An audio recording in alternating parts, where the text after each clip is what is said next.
अस्सलाम वालेकुम। Welcome to my channel voice over by Amna Shah. I hope कि आप खुश होंगे। कहानी शुरू करने से पहले आपसे रिक्वेस्ट है कि अगर आपको मेरा कंटेंट पसंद आता है तो प्लीज़ मेरे चैनल को सब्सक्राइब करें। आइए हमारी सफ्तर हैत की एक और सनसनीखेज तफ्तीशी कहानी सुनते हैं। बाज़ औक़ात हद से ज़्यादा मिलने वाली खुशी भी समय कातिल साबित होती है। यही गफूर चाचा के साथ हुआ। वो अपनी उम्र की निस्फ सेंचुरी मुकम्मल कर चुका था। कोई सोच भी नहीं सकता था कि गफूर चाचा बुढ़े बारे शादी रचा बैठेगा। ऐसा तो उसने खुद भी नहीं सोचा था। बस वो तो एक इत्तेफाक था, एक हादसा था, खूबसूरत हादसा। वरना अगर इसे शादी करना होती तो बहुत पहले कर चुका होता। जब शादी की उम्र थी तो वो हमेशा इनकार करता रहा। शायद कोई नफसियाती पहलू हो इसके इज्तनाब का। अब शादी की उम्र नहीं रही थी तो वो दूल्हा बनने के लिए तैयार हो गया था। यह भी मुमकिन है कि इसने सोचा हो कि चलो बैठे बिठाए एक मौका मिल रहा है तो अपना जनाजा ही जायज़ कर लूँ। लेकिन शादी के पहले ही रात उसकी ज़िंदगी का चिराग गुल हो गया। बज़ाहिर ये मामला काबिले दखल अंदाज़ी पुलिस नहीं था, लेकिन मैं जानता था कि पुलिस की मुदाखलत बहुत ज़रूरी थी, क्योंकि शादी से चंद रोज़ पहले गफूर चचा ने थाने में रिपोर्ट दर्ज कराई थी कि इसकी ज़िंदगी को सख्त ख़तरा है। जीदा नामी एक औपाश बदमाश उसे कत्ल करने की धमकियां दे रहा था। थाने में गफूर के साथ गांव के मौलवी साहब भी आए थे और उन्होंने गफूर के बयान की तस्दीक की थी। मैंने इन्हें बिठाने के बाद पूछा था, जीदे को आपसे क्या दुश्मनी है? गफूर के बजाय मौलवी नूरदीन ने कहा था, दुश्मनी तो कोई नहीं जी थानेदार साहब, खामखा इसका दिमाग ख़राब हो गया है। खामखा किसी का दिमाग ख़राब नहीं होता। मैंने कहा, हम जो बैठे हैं यहाँ दिमाग दुरुस्त करने के लिए, आप पूरी बात बताएं। मौलवी नूरदीन ने गफूर की जानिब देखते हुए कहा, मलिक साहब, चंद रोज़ बाद अब्दुल गफूर की शादी होने वाली है। जीदा इस शादी के हक़ में नहीं है। क्यों? इसे क्या तकलीफ़ है इस शादी से? वो कहता है कि जो भी शख्स ज़री से शादी करेगा वो इसको जिंदा नहीं छोड़ेगा। मैंने पूछा, ज़री से इसका क्या ताल्लुक़ है? अब तो कोई ताल्लुक़ नहीं रहा जनाब, मौलवी नूरदीन ने बताया। वो 3-4 माह पहले उसे तलाक दे चुका है, मगर अभी तक उसे अपनी जागीर समझता है। गफूर बूढ़ा और कमज़ोर आदमी है जनाब, ये इसकी धमकियों से बहुत सहमा हुआ है। हम आपके पास इसीलिए आए हैं कि आप हमारी मदद करें। जीदे जैसे लफंगों का हम मुकाबला नहीं कर सकते। बुरे आदमी का क्या है, किसी वक्त भी कोई ओछा वार कर सकता है। जब वो अपनी बीवी को तलाक दे चुका है तो अब उसके पेट में मरोड़ क्यों उठ रहे हैं? मैंने कहा, आखिर वो चाहता क्या है? वो बहुत बुरा चाहता है, मौलवी नूरदीन ने कानों को हाथ लगाते हुए कहा। वो खुदा रसूल का मुनकिर हो चुका है। उसका कहना है कि तलाक देने से कोई फ़र्क नहीं पड़ता। ज़री अब भी उसकी बीवी है। वो कई बार मेरे घर भी आ चुका है। मेरी खुशामद करता रहा है कि मैं ज़री को उसके हवाले कर दूं। वो ज़री को भी बहलाने फुसलाने की बातें कर रहा था, मगर मैंने उसे ज़री से मिलने नहीं दिया। वो जब भी आया मैंने दरवाजे ही से लौटा दिया। मैंने सवाल किया। मेरा मुखातिब मौलवी नूरदीन था। ज़री आपकी क्या लगती है? इंसानियत के रिश्ते वो मेरी बेटी है। नूरदीन ने अपनी भरवान दाढ़ी पर हाथ फेरते हुए कहा, अल्लाह ने मुझे हकीकी बेटी से नहीं नवाजा। दुनिया भर की लड़कियों को मैं अपनी बेटियां ही समझता हूँ। लड़की के माँ बाप कहाँ हैं? मौलवी नूरदीन ने एक ठंडी सांस भरते हुए जवाब दिया, बेचारी की माँ तो बचपन ही में अल्लाह को प्यारी हो गई थी। बाप का होना न होना एक जैसा था। जब तक वो जिंदा था तो चाहे नाम का ही सही एक सहारा तो था, मगर अब तो वो भी नहीं रहा। ज़री की शादी के बाद ज़मान खान ज़्यादा अरसा जिंदा नहीं रहा था। सारी ज़िंदगी शराब और जुए में गुजरी थी। मकान भी जुए की नज़र हो गया था। जावेद उर्फ जीदे का कर्ज इस कदर बढ़ चुका था कि उतरना मुमकिन नहीं रहा था। जीदे के मुतालबे पर उसने ज़री की शादी इससे कर दी। जीदे जैसे आवारा शख्स को कोई बेटी देने के लिए तैयार नहीं था। ज़मान खान ने ज़री को जहन्नुम में झोंक दिया। ज़री कब से आपके घर में है? मौलवी नूरदीन ने अपनी बात ख़त्म की तो मैंने इस्तफसार किया। तलाक के बाद से वो मेरे घर में है, उसने जवाब दिया। बेआसरा सहारा कहाँ जाती? मैं इसे इस नियत से घर ले आया हूँ कि इद्दत की मुद्दत पूरी होने के बाद कहीं इसकी शादी कर दूँगा। अब इंशाल्लाह मैं अपने नेक मकसद में कामयाब होने ही वाला हूँ। बस चंद रोज बाद मैं इस फर्ज से बहुस्न खूबी सुबुकदोश हो जाऊंगा जो मैंने अपने कंधे पर उठा रखा है। मैंने गफूर की जानिब इशारा करते हुए पूछा, क्या जरी इससे शादी करने को तैयार है? वो मेरे सवाल में पोशीदा मतलब तक पहुंच गया था। अब्दुल गफूर की उम्र लगभग 55 साल थी। इस उम्र में एक खूबसूरत औरत से शादी मजाक का खेज न भी सही अजीब ज़रूर लगती है। जरी की उम्र मौलवी नूरदीन ने 22 साल बताई थी। वो मेरे इशारे को समझते हुए गोया हुआ। इस शादी में पसंद और नापसंद से ज़्यादा ज़रूरत और मसलहत की अहमियत है। वैसे भी शादी के लिए कोई उम्र तो मुकर्रर नहीं है। इंसान उम्र के किसी भी हिस्से में शादी कर सकता है। जरी का दुनिया में कोई नहीं है। इसे गफूर की शक्ल में एक सहारा मिल जाएगा।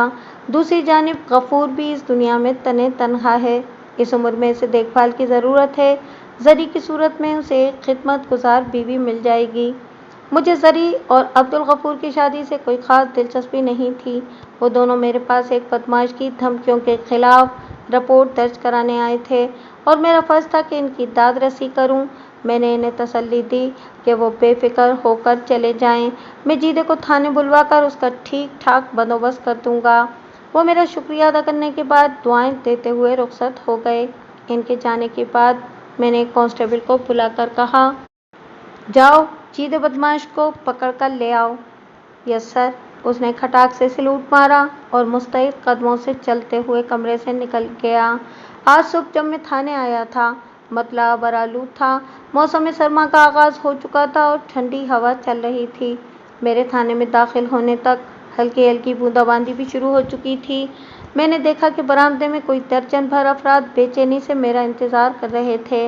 इनमें शबीना ड्यूटी के दौरान में गिरफ्तार होने वाले कुछ गुंडा नासिर भी शामिल थे।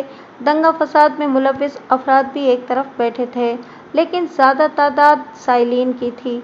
मैं जल्दी जल्दी मामलात निपटाने में मसरूफ़ हो गया था। जिस कांस्टेबल को मैंने जीदे को बुलाने भेजा था, इसकी वापसी जल्द ही हो गई। इस वक्त तक मैं साइलिन की अच्छी खासी तादाद को फारिग कर चुका था। उसने मुझे आकर बताया कि जीदे ने थाने आने से इनकार कर दिया था। क्या कहता है वो? मैंने पूछा। कांस्टेबल ने बताया कि वो तो मिला ही नहीं जनाब। इसके घर वालों ने दरवाजे ही से कह दिया कि वो घर पर नहीं है, हालांकि मैंने खुद इसे घर में दाखिल होते हुए देखा था। तुम्हारी किससे बात हुई थी? जीदे की माँ इनायत बीबी से। उसने बताया। वो कहती है कि जीदे का कुछ पता नहीं, कहाँ गया है, सुबह सुबह निकल गया था। तुमने खुद अपनी आंखों से जीदे को घर में जाते हुए देखा था? वो पूरे तुमाद लहजे में बोला। जी मलिक साहब, इन्हीं गुनाहगार आंखों से देखा था, मगर वो चिट्टे चोंडे वाली मेरी बात का यकीन ही नहीं करती। ओए, तुमने इसको कोई दबका शबका मारना था ना? आपके इशारे की देर है मलिक साहब, वो पुरजोश अंदाज में बोला। दबका तो मैं ऐसा मारूंगा कि सारी हयाती याद रखेगी। मैं तो औरत जानकर वापस आ गया था। आप इजाज़त दें तो मैं 4 बंदे साथ ले जाऊं और पूरे घर की तलाशी ले लूं। बचकर कहाँ जाएगा वो तुर्रम खान का बच्चा? नहीं, इसकी ज़रूरत नहीं है, मैंने कहा। मामला इतना संगीन नहीं था, इसलिए इतनी ज़्यादा सख्ती की ज़रूरत नहीं थी। कांस्टेबल ने पूछा, मेरे लिए क्या हुक्म है मलिक साहब? तुम जाओ और हेड कांस्टेबल नबी बख्श को अंदर भेज दो। थोड़ी देर के बाद नबी बख्श मेरे कमरे में था। मैंने इसे जीदे के बारे में खुसूसी हिदायत जारी कर दी। वो इस बात में सर हिलाकर वहाँ से चला गया।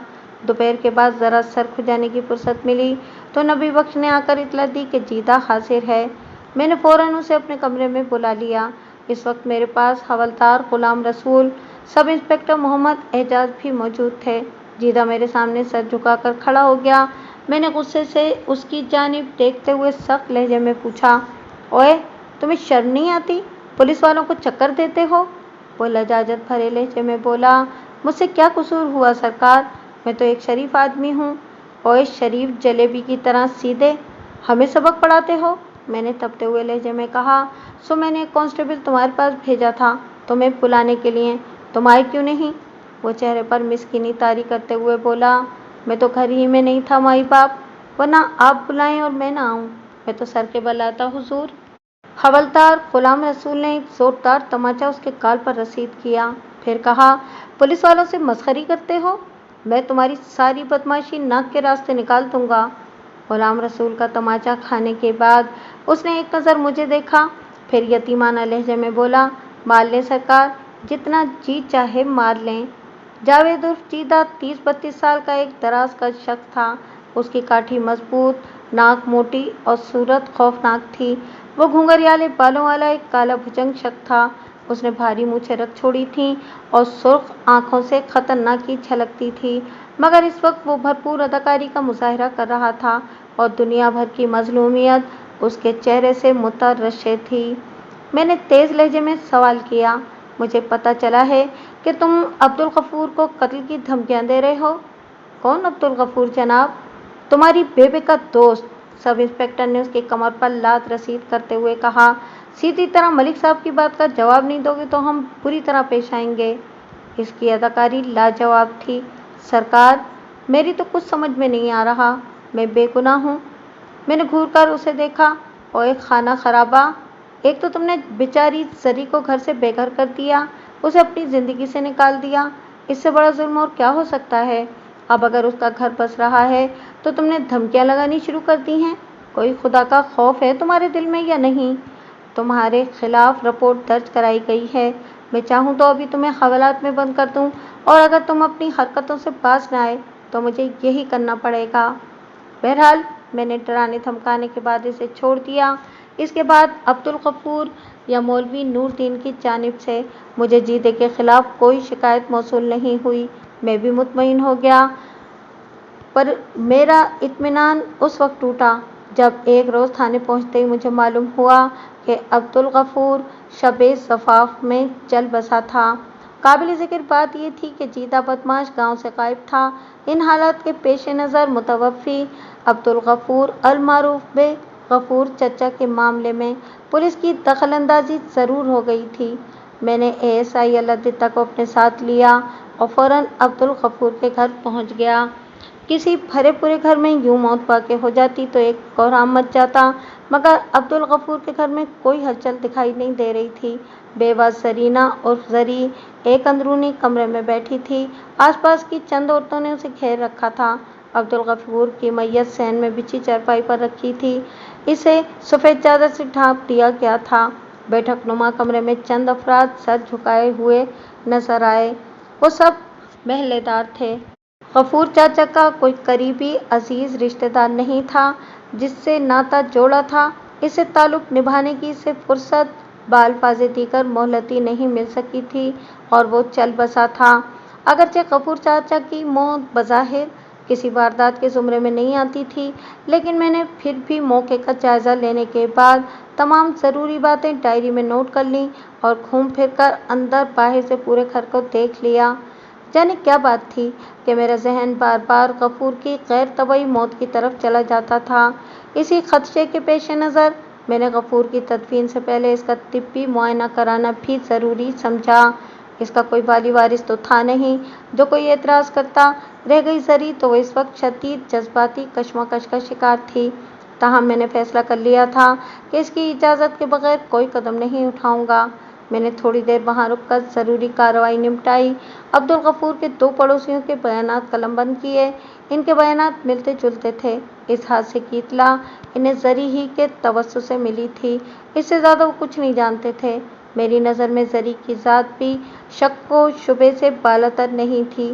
میں نے اس کے گرد جمع عورتوں کو تھوڑی دیر کے لیے باہر بھیج دیا۔ جب ہم دونوں کمرے میں تنہا رہ گئے تو میں نے پہلے تعزیت کی، اسے تسلی تشفی دی اور پھر اس کا بیان لینے کی خواہش کی۔ اس نے کسی قسم کے رد عمل کا اظہار نہیں کیا۔ میں نے نرم لہجے میں دریافت کیا، یہ واقعہ کس وقت پیش آیا؟ زری نے الجھی ہوئی نظروں سے مجھے دیکھا۔ اس کی آنکھوں میں اداسی خیمہ زن تھی۔ میں نے اپنے سوال کی وضاحت کی۔ میرا مطلب ہے کہ جب یہ حادثہ پیش آیا اس وقت کیا ہوا تھا؟ وہ منہ سے کچھ نہیں بولی، خاموش نظروں سے ٹکر ٹکر مجھے دیکھتی رہی۔ 10-15 منٹ کی تسلی دلاسے کے بعد میں اسے بولنے پر آمادہ کرنے میں کامیاب ہو گیا۔ اس نے اس واقعے کے بارے میں میرے سوالات کے جواب میں جو بے ربط جملے کہے، اس کا خلاصہ کچھ یوں تھا کہ وہ دونوں حجلۂ عروسی میں بیٹھے تھے۔ عبدالغفور کے چہرے سے مسرت کی کرنیں پھوٹ رہی تھیں، اس پر خود فراموشی کی کیفیت طاری تھی۔ زری نے اس کے مقابلے میں خاصی حد تک خود کو سنبھال رکھا تھا۔ اس کی کسی حرکت سے بے چینی اور بے قراری نہیں جھلکتی تھی، وہ بالکل نارمل دکھائی دیتی تھی۔ وہ عبدالغفور کی بے تابی پر حیرت زدہ تھی۔ پھر زری کی آنکھوں نے ایک ہولناک تماشا دیکھا۔ اچانک عبدالغفور کے وجود میں جنبش پیدا ہوئی تھی۔ اس نے تیزی سے کئی بار پلکیں جھپکائیں۔ اس کے بدن کو ایک جھٹکا سا لگا۔ اس نے فوراً اپنا دایاں ہاتھ آگے بڑھایا۔ اس کا نحیف و نزار بازو ہولے ہولے کانپ رہا تھا اور دھیرے دھیرے زری کی طرف بڑھ رہا تھا۔ پھر اس سے پہلے کہ اس کا ہاتھ زری کے ہاتھ کو چھو پاتا، اس کے چہرے پر شدید تکلیف کے آثار نمودار ہوئے۔ اس نے دونوں ہاتھوں سے دل کو پکڑ لیا۔ دوسرے ہی لمحے وہ بستر پر اوندا پڑا تھا۔ اس کا وقت پورا ہو چکا تھا۔ مرتے وقت اس کے دونوں ہاتھ خالی تھے۔ زری کی حالت ذرا سنبھل گئی تو میں نے پوچھا، میں نے سنا ہے کہ تمہارا سابق شوہر اس شادی کے سخت خلاف تھا اور اس نے متوفی عبدالغفور کو شدید نتائج کی دھمکی بھی دی تھی۔ آپ کو یہ بات کس نے بتائی؟ خود عبدالغفور نے، میں نے کہا۔ وہ مولوی نور الدین کے ساتھ تھانے میں جیدے کے خلاف رپورٹ درج کروانے آیا تھا۔ ایک لمحے کو رک کر میں نے پوچھا، کیا یہ بات تمہارے علم میں نہیں تھی؟ عبدالغفور یا مولوی نور الدین نے تمہیں رپورٹ کے بارے میں کچھ نہیں بتایا تھا؟ انہوں نے مجھ سے ایسی کوئی بات نہیں کی تھی۔ میں نے پوچھا، جیدے کے بارے میں تمہارا کیا خیال ہے؟ وہ اس شادی کی مخالفت کیوں کر رہا تھا؟ اسے شادی پر اعتراض نہیں تھا۔ پھر وہ زری نے متذبذب لہجے میں کہنا شروع کیا، وہ دراصل یہ چاہتا تھا کہ شادی کے فوراً بعد عبدالغفور مجھے طلاق دے دے، اسی لیے وہ عبدالغفور کو گاہے بگاہے ڈراتا دھمکاتا رہتا تھا۔ وہ ایسا کیوں چاہتا تھا؟ وہ بولی، وہ مجھ سے دوبارہ شادی کرنا چاہتا تھا۔ وہ تو تمہیں طلاق دے چکا تھا۔ میں نے کہا، پھر دوبارہ شادی کیوں کرنا چاہتا تھا؟ اسے اپنی غلطی کا احساس ہو گیا تھا۔ اس کا کہنا تھا کہ غصے میں وہ شیطان کے بہکاوے میں آ گیا تھا، اس لیے سوچے سمجھے بغیر اس نے مجھے مشروط طلاق دے دی۔ مشروط طلاق کے لفظ پر میں نے چونک کر اس کی جانب دیکھا۔ مشروط طلاق دے دی؟ کیا مطلب ہے تمہارا؟ زری نے اپنی بات کی وضاحت کرتے ہوئے بتایا، جیدے نے کئی لوگوں کی موجودگی میں کہا تھا کہ اگر میں نے 5 منٹ کے اندر اندر اپنی طلائی چوڑیاں اس کے حوالے نہ کیں تو اس کی طرف سے مجھے 3 طلاقیں ہو جائیں گی۔ میں اپنی پوری کوشش کے باوجود بھی چوڑیاں تلاش نہیں کر سکی تھی۔ بدحواسی میں مجھے یاد ہی نہیں رہا تھا کہ میں نے چوڑیاں کون سے ٹرنک میں رکھی تھیں۔ میں ایک ایک کر کے کئی ٹرنک دیکھ چکی تھی۔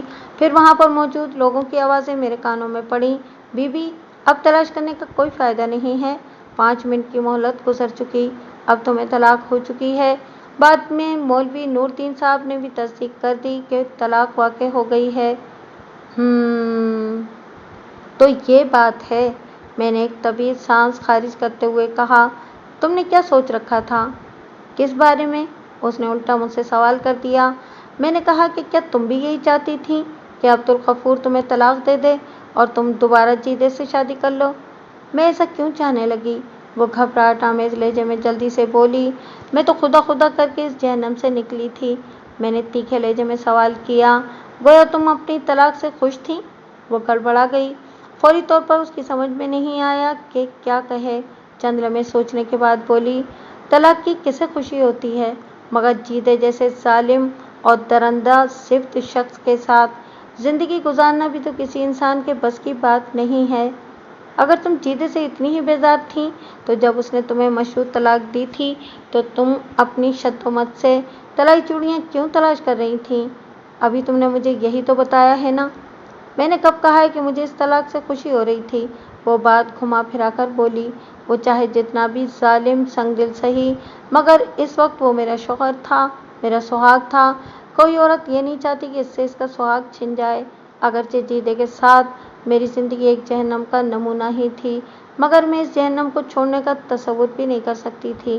وہ جیسا تیسا بھی تھا، میرا آخری سہارا تھا، مگر اس کی غلطی نے مجھ سے وہ سہارا بھی چھین لیا تھا۔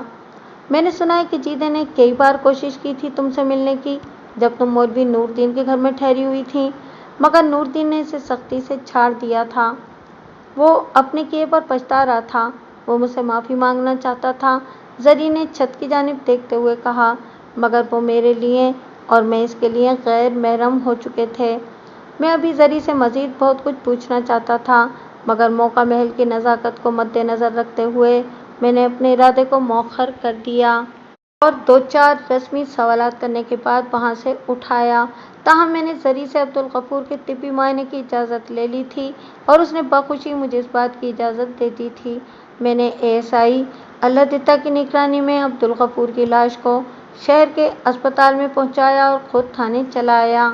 متوفی عبدالغفور کے طبی معائنے سے کوئی خاص بات معلوم نہیں ہو سکی تھی۔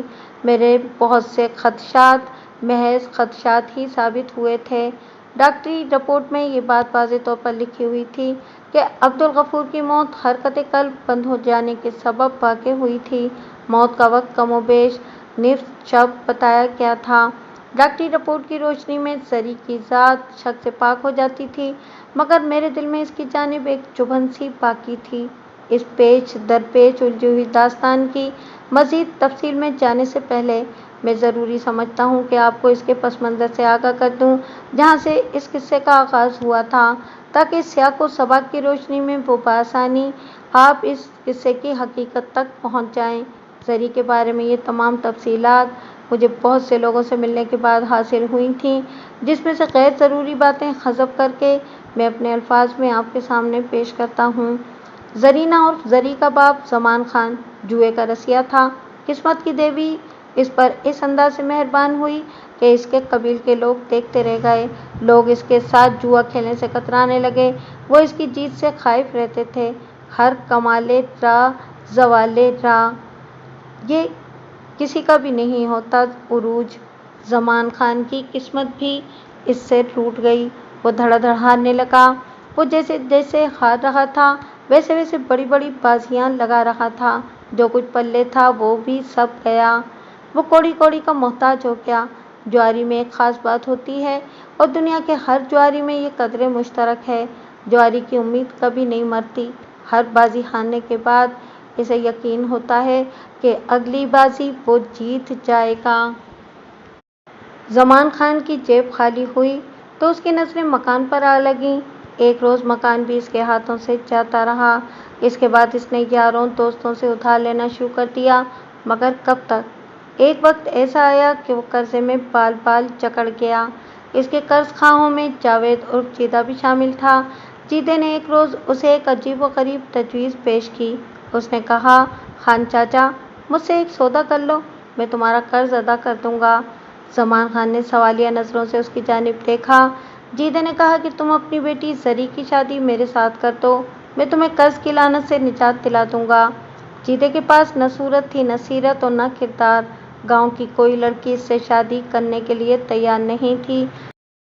دوسری جانب ایک پرانا جواری تھا۔ قرض خواہوں نے اس کا ناطقہ بند کر رکھا تھا۔ جواری کو تو جوا کھیلنے کا موقع چاہیے۔ زمان خان نے زری کو داؤ پر لگایا۔ ایک جواری نے اپنی بیٹی کو دوسرے جواری کے حوالے کر دیا۔ جیدے نے اپنا ذاتی قرض معاف کیا اور دوسروں کا قرض اپنی جیب سے ادا کر دیا اور زری کو اپنی بیوی بنا کر گھر لے آیا۔ جیدے کے گھر والوں کو زری کا بہو بن کر اس کے گھر میں آنا پسند نہیں آیا تھا، مگر دل میں انہوں نے شکر بھی ادا کیا تھا کہ چلو اس لفنگے کا گھر بھی آباد ہوا۔ تاہم زری کے ساتھ ان کا رویہ شروع ہی سے مخاصمانہ تھا۔ زری کی شادی کے 2 ماہ بعد ہی زمان خان کا انتقال ہو گیا۔ اب زری کا جیدے کے سوا دنیا میں کوئی نہیں تھا۔ جیدہ ٹک کر کوئی کام نہیں کرتا تھا۔ وہ اکھڑ مزاج کا ایک آوارہ قسم کا شخص تھا۔ البتہ ایک کام وہ نہایت پابندی سے انجام دیتا تھا اور وہ کام تھا جوا۔ جب وہ لمبی لمبی رقمیں جیت کر آتا تو اس کا انداز ہی کچھ اور ہوتا، لیکن ہارنے کی صورت میں وہ سارا غصہ زری پر نکالتا تھا اور بڑی بے دردی سے اسے زد و کوب کرتا تھا۔ زری پٹنے کے دوران میں اس سے پوچھتی کہ اس کی ہار میں اس بیچاری کا کیا قصور ہے تو وہ غصے میں تنتناتے ہوئے جواب دیتا، قصور سارا تمہارا ہے۔ وہ بھلا کیسے؟ وہ ایسے کہ تم زمان خان کی بیٹی ہو۔ وہ اسے دھموکا رسید کرتے ہوئے اپنا فلسفہ بیان کرتا، میرے زمان خان کی بیٹی ہونے سے تمہارا ہارنے کا کیا تعلق ہے؟ وہ پاؤں پٹک کر جواب دیتا، تعلق ہے اور بہت گہرا تعلق ہے۔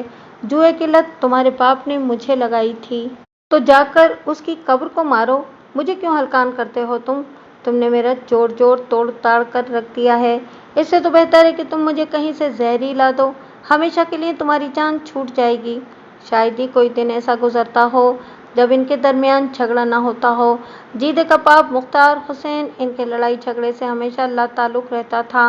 वो एक सीधा साधा शरीफ और नफ्स इंसान था। अलबत्ता जीदे की माँ इनायत बीबी खुल्लम खुल्ला जरी की मुखालफत करती थी और बेटे के गुस्से को हवा देने का कोई मौका हाथ से जाने नहीं देती थी। जरीना इन साबिर व शाकिर औरतों में से थी जो तकलीफ़ों को अपना मुकद्दर समझकर हालात से समझौता कर लेती हैं। एक रात जीदा बड़ी परेशानी के आलम में घर आया और आते ही उसने जरी से उसकी तलाई चूड़ियों का मुतालबा किया। जरी के पास जो जेवरात थे, इनमें से यही तलाई चूड़ियाँ बाकी बची थीं। वो इस अजीब व गरीब मुतालबे पर भौंचक्का रह गई। उसने तशवीश आमेज़ लहजे में दरियाफ्त किया, चूड़ियों का क्या करोगे? तुम सवाल न करो, मेरे पास बहुत कम वक्त है, जल्दी से वो चूड़ियाँ निकाल कर मेरे हवाले कर दो। जरी ने मुतज़ब्ज़ब लहजे में पूछा, मगर कुछ पता तो चले, तुम्हें इस वक्त चूड़ियों की क्या ज़रूरत पड़ गई? तुम खामखा वक्त ज़ाया कर रही हो। वो गुस्से से बोला, मुझे अभी वापस भी जाना है। आखिर मामला क्या है?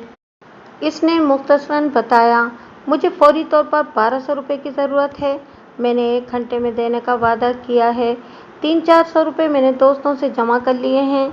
तुम्हारे पास 5 तलाई चूड़ियाँ हैं, कम से कम 800 में तो बिक ही जाएंगी। मेरी ज़रूरत पूरी हो जाएगी। ज़िंदगी रही तो मैं तुम्हें इससे भी अच्छी चूड़ियाँ बनवा दूँगा। तुम इसे मेरी ज़िंदगी मौत का मसला समझ लो। बस अब देर न करो, जल्दी से चूड़ियाँ निकाल कर मुझे दे दो।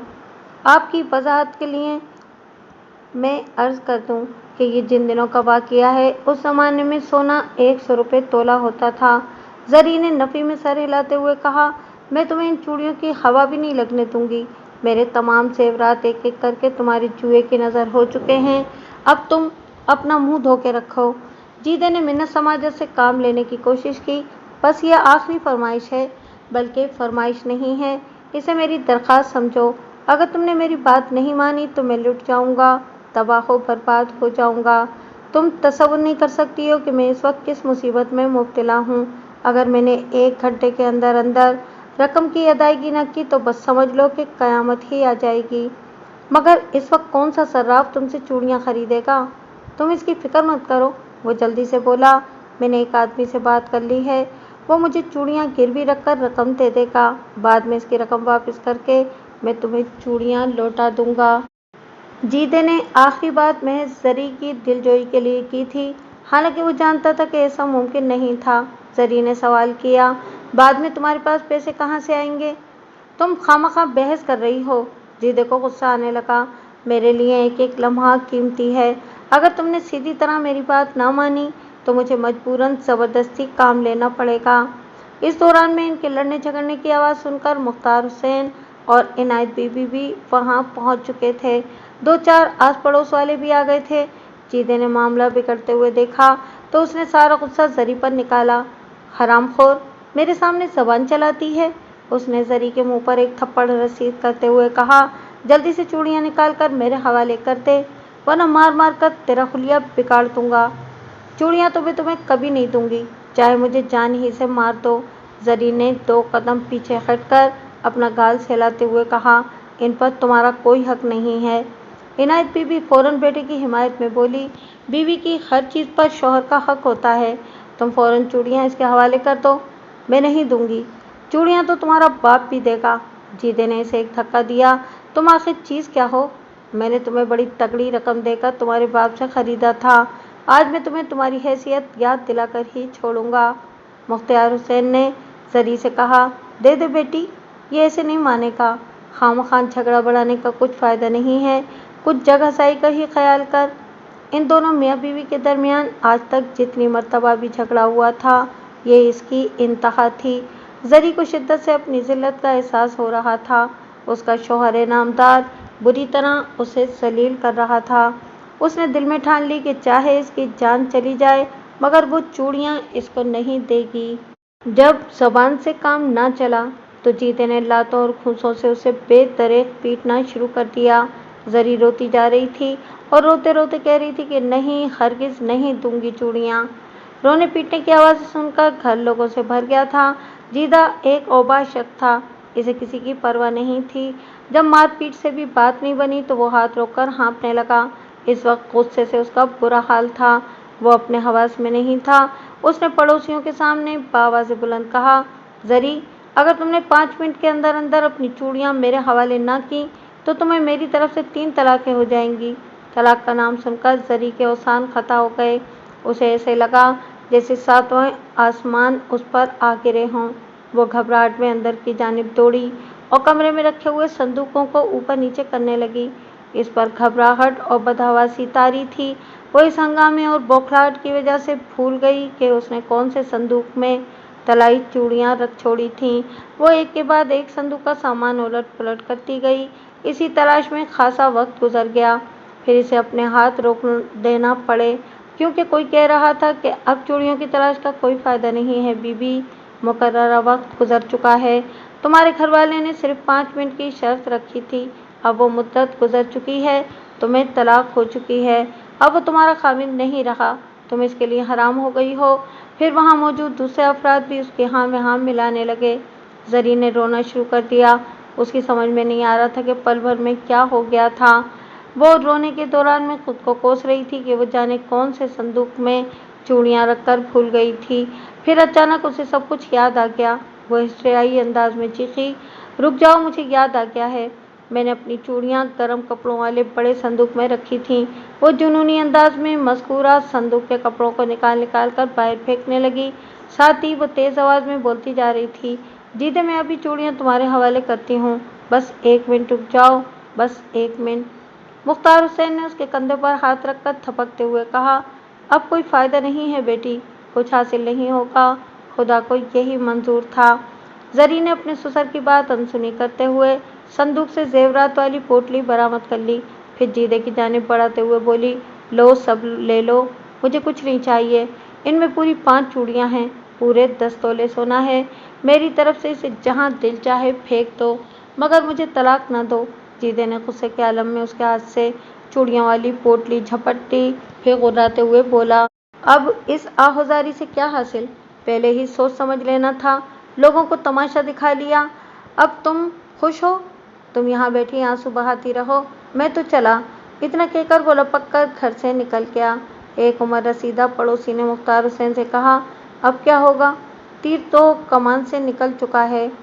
आप लोग इतनी जल्दी ना करें। एक दूसरा पड़ोसी बोला, हमें गांव के मौलवी साहब से मशवरा करना चाहिए। इनायत बीबी तड़ से बोली, अरे मौलवी साहब क्या मशवरा देंगे? सब कुछ तो वाज़ेह है। मेरा बेटा मर्द है, वो हमेशा मर्दों वाली बात करता है। वो अपनी बात से फिरने वाला नहीं है। उसने जरी को तलाक दे दी है। अब ये 1 मिनट भी यहाँ नहीं रहेगी। ये औरत तो इस घर में रहने के काबिल ही नहीं थी। फिर भी मौलवी साहब से फतवा लेना तो ज़रूरी है। वही पड़ोसी बोला जिसने मौलवी साहब से मशवरा लेने की तजवीज़ पेश की थी। शरअ के मामले में बड़ी एहतियात की ज़रूरत होती है। थोड़ी देर तक सब अपनी अपनी बोलियां बोलते रहे।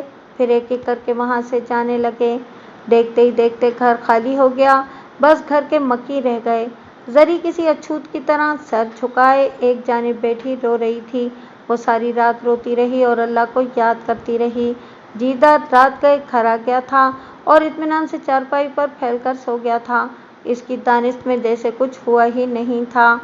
दूसरी सुबह गांव वाले मौलवी साहब को पकड़ लाए और सारा मामला इनके गोशगुजार कर दिया।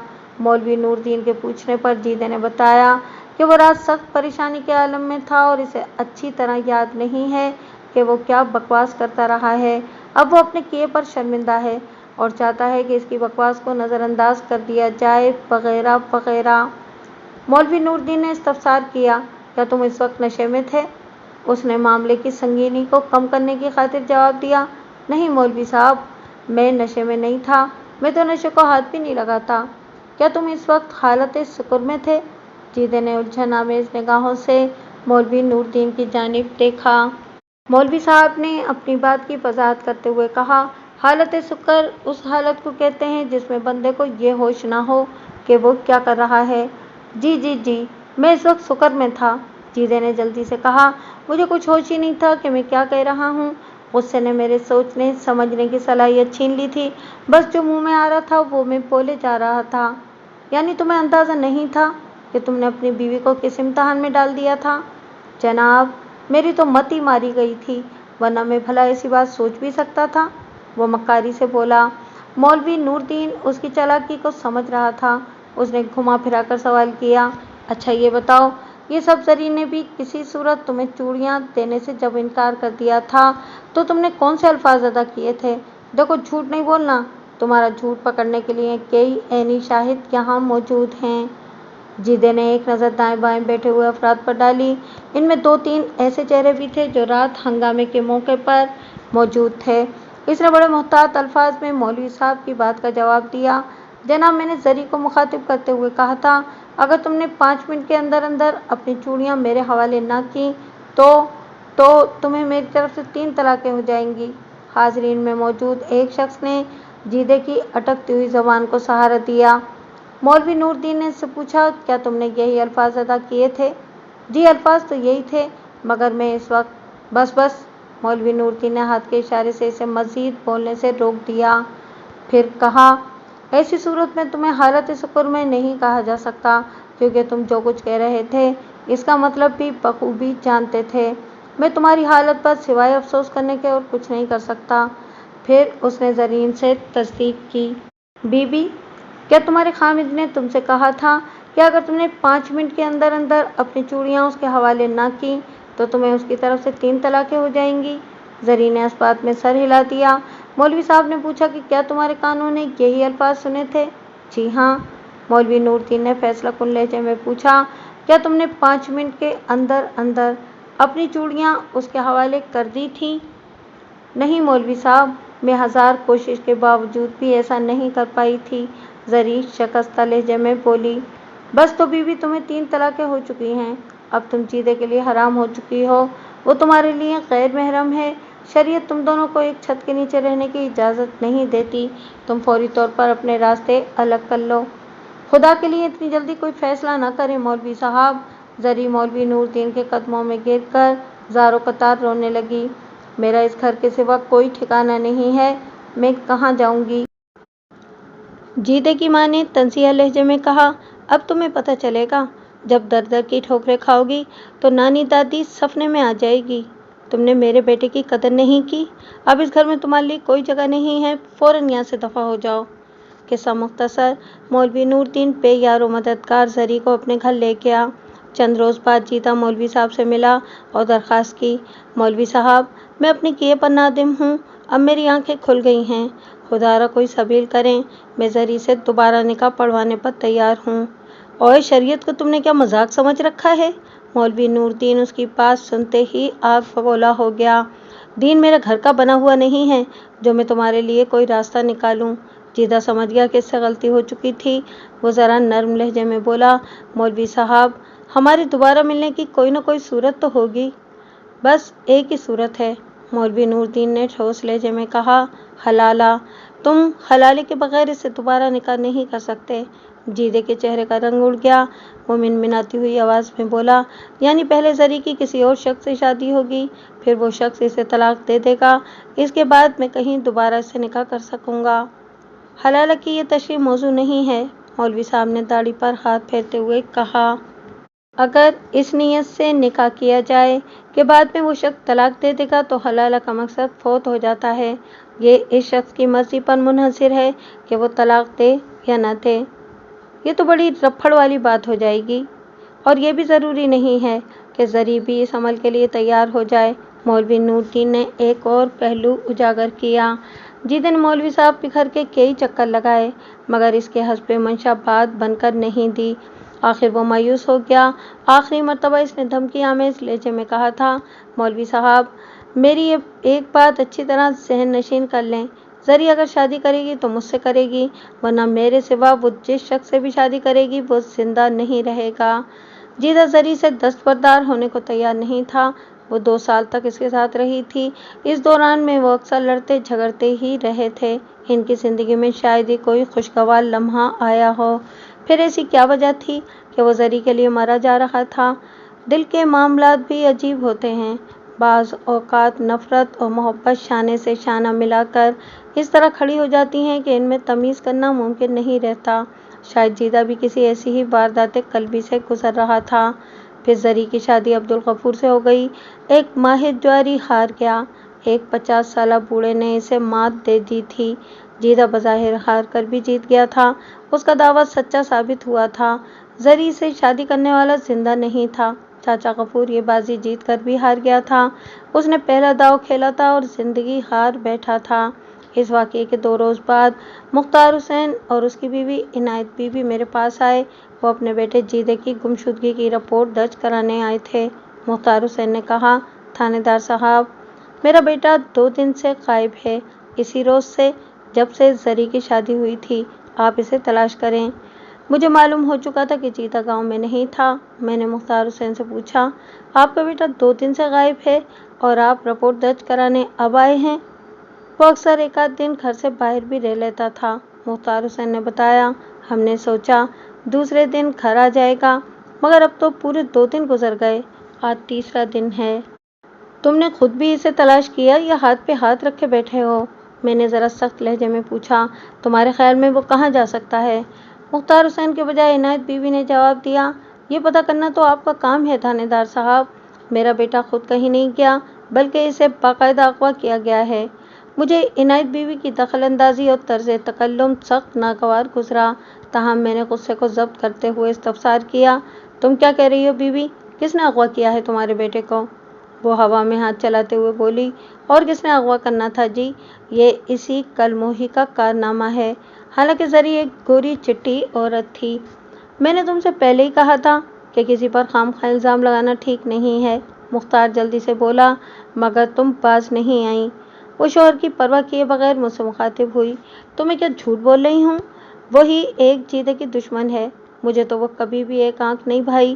میں تو تم سے ہمیشہ یہی کہتی رہی ہوں کہ اس منحوس کو دفع کرو، اب دیکھ لیا نا تم نے نتیجہ۔ آخری جملہ اس نے مختار حسین کی جانب دیکھتے ہوئے کہا تھا۔ میں نے اندازہ لگا لیا کہ وہ زری کے حوالے سے بات کر رہی تھی۔ میں نے عنایت بی بی سے پوچھا، تم زری کا ذکر کر رہی ہو، تمہارا خیال ہے کہ زری نے تمہارے بیٹے کو اغوا کر لیا ہے؟ اس کی بات میرے حلق سے نہیں اتری تھی۔ وہ خاصی تیز ترار عورت دکھائی دیتی تھی اور کسی حد تک خطرناک بھی۔ یہ اندازہ میں نے اس کے تیور دیکھ کر لگایا تھا۔ آپ اب بات کی تہہ تک پہنچ گئے ہیں، اس نے کہا، یہ سب اسی حرام خور کا کیا دھرا ہے۔ اس نے اپنے دوست مولوی نور الدین کی مدد سے میرے بیٹے کو اغوا کرایا ہے۔ جو منہ میں آ رہا ہے بکے جا رہی ہو۔ مختار حسین نے غصے میں سے گھورا، مجھے تھانے دار صاحب سے بات کرنے دو۔ تو کیا بات کرے گا؟ تو نے تو منہ میں گھنگھنیاں ڈال رکھی ہیں۔ وہ تو تکار پر اتر آئی۔ میں کہتا ہوں تو چپ کر جا، زیادہ کھپ نہ ڈال۔ عنایت بی بی کی بنسبت اس کا شوہر زیادہ معقول اور شریف آدمی نظر آتا تھا۔ وہ ہاتھ نچا کر بولی، کیسے چپ کر جاؤں؟ میرا جوان جہان بیٹا گم ہو گیا، کھا گئی ڈائن میرے بچڑے کو۔ آپ اس ستیہ ناش کی بچی کو تھانے میں بند کریں جی، اور اس کے ساتھ ساتھ اس مولوی کو بھی ڈالیں حوالات میں۔ اس کا انداز ایسا تھا جیسے مجھ پر افسر لگی ہوئی ہو۔ میں نے ڈانٹ کر کہا، میں اپنا کام اچھی طرح جانتا ہوں بی بی، تم مجھے سکھانے کی کوشش نہ کرو۔ پھر میں نے مختار حسین سے پوچھا، جیدے نے تو 3-4 ماہ پہلے زری کو طلاق دے دی تھی۔ نہ صرف طلاق دے دی تھی، بلکہ وہ مولوی نور الدین اور متوفی عبدالغفور کو خطرناک نتائج کی دھمکیاں بھی دیتا رہا تھا۔ اب تم کہہ رہے ہو کہ ان لوگوں نے مل کر تمہارے بیٹے کو اغوا کر لیا ہے، یہ کیا ماجرا ہے؟ یہ تو میری گھر والی کا خیال ہے سرکار، وہ معتدل لہجے میں بولا۔ میں تو صرف جیدے کی گمشدگی کی رپورٹ درج کرانے آیا تھا۔ میرا بیٹا گم نہیں ہوا، اسے گم کیا گیا ہے۔ وہ ہاتھ پر ہاتھ مار کر بولی، اس سدقسمی کے کئی دوست تھے، وہ تو شادی سے پہلے بھی نائیوں کے منڈے کے ساتھ پکڑی گئی تھی۔ جیدے کی تو مت ہی ماری گئی تھی جو وہ اسے گھر میں لے آیا۔ ایسی آوارہ اور بدمعاش عورت تو گھر میں رہنے کے قابل ہی نہیں تھی۔ چٹا جھوٹا تے عقل دا گھوٹا، مختار حسین نے بیوی کو گھورتے ہوئے کہا، چل جا، تو جا کے باہر بیٹھ، میں خود بات کرتا ہوں تھانے دار صاحب سے۔ تم تو اس پھاپا کٹنی کی حمایت ہی کرو گے، وہ کرسی سے اٹھتے ہوئے بولی، مگر میں پورے گاؤں کو چک چک کر بتاؤں گی کہ اس تیرا تالنی کے کرتوت کیا ہیں۔ میں نے تحقیرانہ لہجے میں کہا، تم باہر جا کر برآمدے میں بیٹھو بی بی، اگر ضرورت پڑی تو میں خود تمہیں بلا لوں گا۔ وہ ہم دونوں کو گھورتے ہوئے کمرے سے نکل گئی۔ میں نے مختار حسین سے پوچھا، یہ کیا قصہ ہے بھائی؟ وہ بولا، جناب، میں اپنے بیٹے کی گمشدگی کے لیے پریشان ہوں۔ میں خواہ کسی پر شک ظاہر کر کے گنہگار نہیں ہونا چاہتا۔ آپ میرے بیٹے کو تلاش کریں۔ اور وہ جو تمہاری بیوی سنا کر گئی ہے، ساس بہو کی کبھی بن نہیں سکی تھی جناب، وہ بولا، اب تو یہ رشتہ بھی کبھی کا ختم ہو چکا، مگر میری گھر والی کے من میں زری کے لیے جو نفرت ہے وہ ختم ہونے کا نام ہی نہیں لے رہی۔ میں نے تیکھے لہجے میں کہا، وہ نائیوں کے منڈے کا کیا چکر ہے؟ جیدے کی شادی سے پہلے یہ بات سننے میں آئی تھی۔ وہ ایک لمحے کے تذبذب کے بعد بولا، نائیوں کے لڑکے زلفی کے ساتھ زری کو راز و نیاز کرتے ہوئے پکڑا گیا تھا۔ کس نے پکڑا تھا؟ فقیر محمد حلوائی نے۔ اس کے باوجود بھی جیدے نے زری سے شادی کر لی تھی۔ وہ اپنی مرضی کا مالک ہے جناب، ہماری کہاں سنتا ہے۔ کیا نام ہے اس لڑکے کا؟ میں نے پوچھا۔ میرا مطلب ہے کہ جس لڑکے کے ساتھ زری کو شادی سے پہلے راز و نیاز کرتے ہوئے پکڑا گیا تھا۔ اس کا نام تو ذوالفقار ہے جی، پر وہ زلفی زلف تراش کے نام سے مشہور ہے۔ میں نے زلفی کا نام و پتہ اور فقیر محمد حلوائی کے بارے میں چند اہم ضروری باتیں پوچھنے کے بعد کہا، مختار حسین، تمہارا کیا اندازہ ہے؟ تمہارا بیٹا کہاں جا سکتا ہے؟ اگر مجھے اس کے بارے میں علم ہوتا تو میں خود تلاش نہ کر لیتا؟ اس کے لہجے سے بے بسی عیاں تھی۔ ٹھیک ہے، میں نے کہا، میں تمہارے بیٹے کو جلد از جلد تلاش کرنے کی کوشش کروں گا۔ ہاں، اگر اس دوران میں تمہیں کوئی ایسی بات معلوم ہو جو تمہارے بیٹے کی تلاش میں مددگار ثابت ہو سکتی ہو تو فوراً مجھے اطلاع دینا۔ ٹھیک ہے جناب، میں فوری طور پر آپ سے رابطہ کروں گا۔ میں نے مزید 2-4 سوالات کے بعد اسے رخصت کر دیا۔ جیدے کے اچانک منظر سے غائب ہو جانے کے بعد صورتحال گمبھیر ہو گئی تھی۔ وہ ایک ایسا شخص تھا جو متوفی غفور چاچا کو قتل کی دھمکیاں دیتا رہا تھا۔ مولوی نور الدین کو بھی اس نے کئی بار ہراساں کرنے کی کوشش کی تھی۔ جس رات عبدالغفور والا واقعہ رونما ہوا تھا، اس کے بعد سے جیدہ بھی لاپتہ ہو گیا تھا۔ جیدے کی ماں کا شک بلکہ دعویٰ تھا کہ اس کے بیٹے کی گمشدگی میں مولوی نور الدین اور بیوہ زری کا پورا ہاتھ تھا۔ عنایت بی بی نے جس انداز میں زری کی کردار کشی کی تھی، اس نے اس کے دل میں پوشیدہ نفرت کا کھل کر اظہار کر دیا تھا۔ میرا ذہن مسلسل کئی خطوط پر سوچ رہا تھا۔ عبدالغفور کی حیرت انگیز موت، جیدے کا غائب ہو جانا اور ماضی میں زری کے کسی زلفی نامی لڑکے سے تعلقات۔ میں جوں سوچتا چلا جا رہا تھا، میرا ذہن الجھتا جا رہا تھا۔ مجھے اپنی تفتیش کے آغاز کے لیے کوئی اشارہ، کوئی سرا چاہیے تھا۔ خاصی سوچ بچار کے بعد میں نے فیصلہ کر لیا کہ پہلی فرصت میں مجھے سلطان دادا سے ملنا چاہیے۔ سلطان دادا اس گاؤں میں جوئے کا اڈہ چلاتا تھا۔ دراصل وہ پولیس کا مخبر تھا۔ اس نے بعض انتہائی پیچیدہ اور ناقابل حل معاملات میں پولیس کی بھرپور مدد کی تھی، اس لیے پولیس بھی اس کی چھوٹی موٹی حرکتوں کو نظر انداز کر دیتی تھی۔ مجھے معلوم تھا کہ جیدہ پابندی سے سلطان کے اڈے پر جایا کرتا تھا، بلکہ جس رات اس نے زری کو مشروط طلاق دی تھی اس وقت بھی وہ جوئے کے اڈے ہی سے آیا تھا، جہاں وہ 1200 روپے کا مقروض ہو چکا تھا، جو اسے 1 گھنٹے کے اندر ادا کرنے تھے۔ سلطان سے جیدے کی تلاش کے سلسلے میں خاصی مدد مل سکتی تھی۔ تاہم سلطان کے اڈے کا رخ کرنے سے پہلے میں نے باری باری مولوی نور الدین اور زری سے بھی ایک ملاقات کر لی تھی، مگر کوئی کام کی بات معلوم نہ ہو سکی۔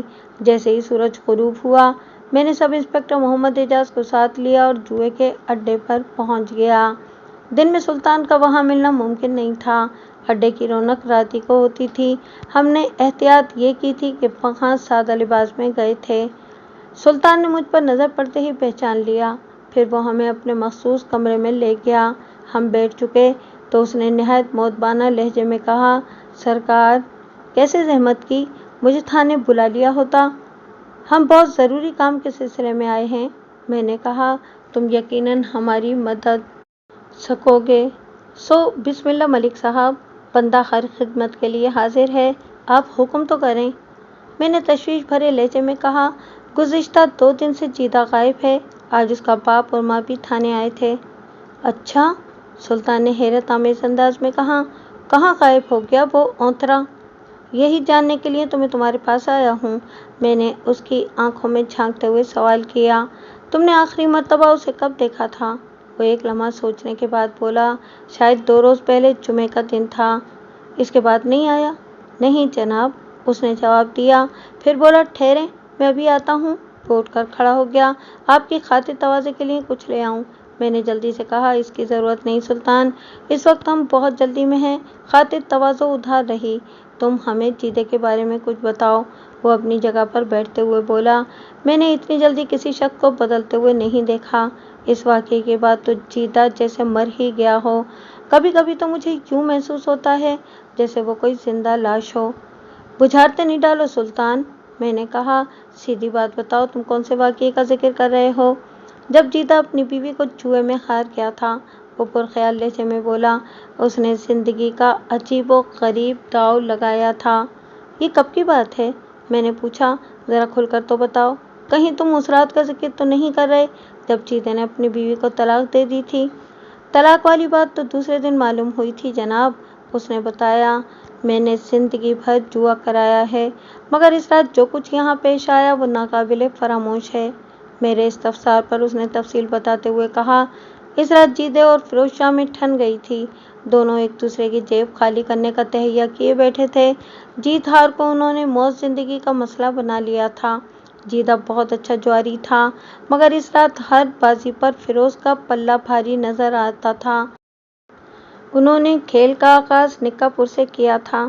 نکا پور پنجاب کے دیہاتوں میں کھیلا جانے والا ایک قسم کا سٹہ ہے جس میں 4 داؤ، نکا بمعنی 1، دوبا بمعنی 2، دریابا بمعنی 3 اور پوربا بمعنی 4 ہوتے ہیں۔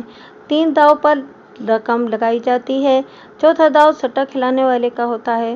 اس وقت وہ دونوں ہی آپس میں کھیل رہے تھے اور فیروز شاہ مسلسل جیت رہا تھا۔ ایک آدھ بازی جیدے نے بھی جیتی، مگر وہ معمولی رقم تھی۔ آخر کار جیدے کی جیب خالی ہو گئی۔ فیروز اٹھنے لگا تو جیدے نے اسے کلائی سے پکڑ لیا۔ جا کہاں رہے ہو شہزادے، ابھی تو بازی شروع ہوئی ہے۔ تمہاری جیبیں تو میں نے خالی کر دی ہیں، فیروز نے تمسخرانہ انداز میں کہا۔ اب کیا تن کے کپڑے بھی داؤ پر لگا دو گے؟ پھر وہ کانوں کو ہاتھ لگاتے ہوئے نفی میں سر ہلا کر بولا، نہ بابا نہ، میں تمہیں ننگا تو نہیں کر سکتا۔ مسلسل ہار نے جیدے کو جھنجھلاہٹ میں مبتلا کر دیا تھا۔ وہ غرا کر بولا، میری جیبیں خالی ہو گئی ہیں تو کیا ہوا، میں مر تو نہیں گیا؟ تم بیٹھو، میں پیسوں کا انتظام کرتا ہوں۔ اب کیا قرض لوگے؟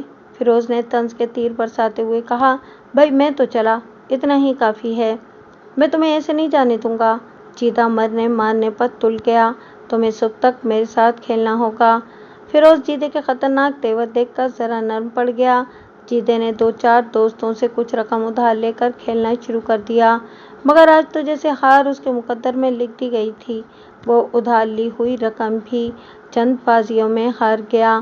فیروز شاہ ہاتھ جھاڑ کر کھڑا ہو گیا، جیدے جا کر آرام سے سو جا، اگر کھیلنے کا اتنا ہی شوق ہے تو اچھی خاصی رقم کا بندوبست کر کے آنا۔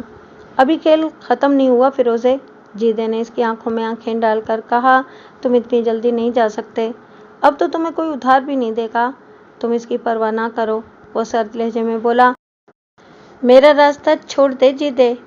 جیدہ اور پھیل کر کھڑا ہو گیا، پھر فیروز کے گریبان میں ہاتھ ڈالتے ہوئے خونخوار لہجے میں دھاڑا، ایک بازی اور ہوگی فیروزے۔ فیروز نے اپنا گریبان چھڑانے کی کوشش کرتے ہوئے کہا، مجھ سے الجھنے کا نتیجہ اچھا نہیں ہوگا جیدے، میں نے بہت بندے پھڑکائے ہیں۔ وہ اس کی سنی انسنی کرتے ہوئے اپنے ہی دھن میں بولا، صرف ایک بازی، آخری بازی۔ اوئے داؤ پر ماں کا سر لگاؤ گے؟ فیروز نے پوچھا، تمہاری جیب میں تو پھوٹی کوڑی بھی نہیں ہے، اور یہ بازی میں جیت کر دکھاؤں گا، وہ خوابناک لہجے میں بولا، جیسے اس نے فیروز شاہ کی بات سنی ہی نہ ہو۔ وہاں پر موجود تمام جواری اپنا کھیل روک کر ان دونوں کی طرف متوجہ ہو چکے تھے۔ میں نے جیدے کے کندھے پر ہاتھ رکھتے ہوئے پوچھا، کیا تم نشے میں ہو؟ نہیں دادا، میں کھیلتے ہوئے نہیں پیتا۔ پھر بیوقوفوں جیسی باتیں کیوں کر رہے ہو؟ جاؤ گھر چلے جاؤ، ہم دونوں میں سے کسی ایک کی لاش گرے گی دادا، میں جیت کر دکھاؤں گا۔ مجھے غصہ آ گیا، میں نے برہمی سے پوچھا، اب کیا اپنی گھر والی کو داؤ پر لگاؤ گے؟ ہاں۔ جیدے کے جواب پر چاروں طرف چہمگوئیاں ہونے لگیں۔ فیروز شاہ نے کہکہا لگاتے ہوئے کہا، کیا واقعی اپنی بیوی کو داؤ پر لگانا چاہتے ہو؟ میں نے یہی کہا ہے، جیدہ سپاٹ لہجے میں بولا، اور یہ بازی میری مرضی کی ہوگی۔ اس مرتبہ ہم نکا پور نہیں کھیلیں گے، بلکہ یہ بازی تاش سے کھیلی جائے گی۔ اگر میں جیت گیا تو تمہارے پاس جتنی رقم ہے وہ میری ہو جائے گی، اور اگر میں ہار گیا تو اپنی بیوی تمہارے حوالے کر دوں گا۔ اپنی زبان سے پھرو گے تو نہیں؟ ये मर्दों वाली ज़बान है। और यारो, इसको कुछ समझाओ। फिरोज ने वहाँ पर मौजूद लोगों की तरफ देखते हुए कहा, इसका दिमाग खराब हो गया है, ये अपनी घरवाली को दांव पर लगा रहा है। वो मेरी बीवी है, जीदे ने फुनकार कर कहा। मैं इसे दांव पर लगाऊं, उसका चाट डालूं, उसे कत्ल कर डालूं या काले चोरों को फरोख्त कर दूं, ये मेरा ज़ाती मामला है। तुम अपनी चोंच बंद रखो। भाइयों, गवाह रहना, फिरोज ने हाजरीन से कहा। बाद में मुझसे कोई शिकवा न करना। किस्सा मुख्तसर, फिरोज के पास मौजूद तमाम रकम को शुमार किया गया। वो कुल 1200 रुपये थे।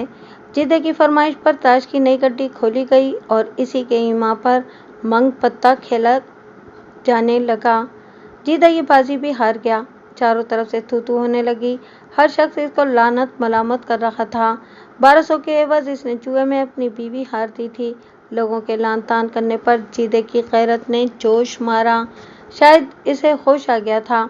सब कुछ लुटा के होश में आए तो क्या हुआ? लोग तो अपनी इज्जत की हिफाजत के लिए गर्दनें कटवा देते हैं और उसने अपनी इज्जत को सरे बाजार नीलाम कर दिया था। जल्द ही सूरत हाल की संगीनी उस पर आशिकारा हो गई। अब इसकी हालत दीदनी थी। इसके चेहरे पर मुर्दनी छाई हुई थी और वो बारी बारी हर एक का चेहरा देख रहा था, मगर अब तो तीर कमान से निकल चुका था। अब इस मौके पर फिरोज शाह ने हैरत अंगेज ज़र्फ का मुजाहरा किया।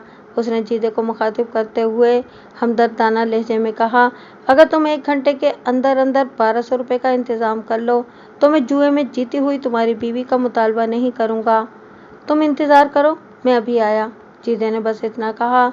दूसरे ही लम्हे वो वहाँ से जा चुका था। 1 घंटे से पहले ही वो दोबारा वहाँ मौजूद था। उसने 400 रुपये की रकम और 5 अदद तलाई चूड़ियाँ फिरोज शाह के हवाले की और सर झुकाकर खामोशी के साथ वहाँ से रवाना हो गया।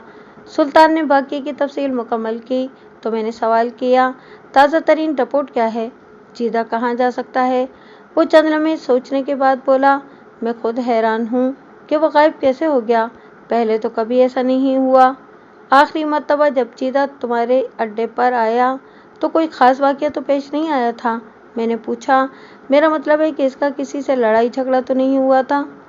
छोटे मोटे झगड़े तो होते ही रहते हैं, उसने बताया, ख़ास तौर पर उस रात वाले वाक़ये के बाद से, जब से उसने फिरोज शाह के साथ खेलते हुए बीवी को दांव पर लगा दिया था। जीदा कुछ ज़्यादा ही ज़ूद रंज हो गया था। ज़रा ज़रा सी बात पर वो दूसरों से उलझने लगता था, मरने मारने पर तुल जाता था। चंद रोज़ पहले शाहब अली से भी काफ़ी गर्मा गर्मी हुई थी इसकी। बात क्या हुई थी? मैंने पूछा। शाहब अली और शाहबू का नाम सुनकर मेरे जहन में रोशनी का एक झमाका सा हुआ था। शाहबू खासा बदनाम शख्स था, थाने में इसका रिकॉर्ड अच्छा नहीं था। बात क्या होना थी मलिक साहब? सुल्तान ने जवाब दिया, मुझे अच्छी तरह याद नहीं कि इनके दरमियान किस मसले पर तकरार हो रही थी। फिर जब शाहबू ने बीवी को दांव पर लगाने का ताना दिया तो जीदा फौरन आव बगौला हो गया था। देश में आकर उसने शाहबू को गिरेबान से पकड़ लिया था। उन्होंने कोई मारपीट भी की थी? वो बोला, मारपीट भी हो ही जाती अगर कुछ लोग मुदाखलत ना करते। जीदा तो गाली गलौज पर उतर आया था। शाहबू की माँ बहन एक कर रहा था। मैंने शाहबू को समझा बुझा कर ठंडा कर दिया था, वरना वो तो जीदे की लाश गिराने का इरादा रखता था। शाहबू जैसे खतरनाक लोगों से कोई बात बैद नहीं थी। मेरे जहन में सवाल उभरा, मुमकिन है कि जीदे की गुमशुदगी में बिला वास्ता या बिल वास्ता शाहबू का हाथ रहा हो। इस वाक़ये के बाद जीदा अड्डे पर आया था?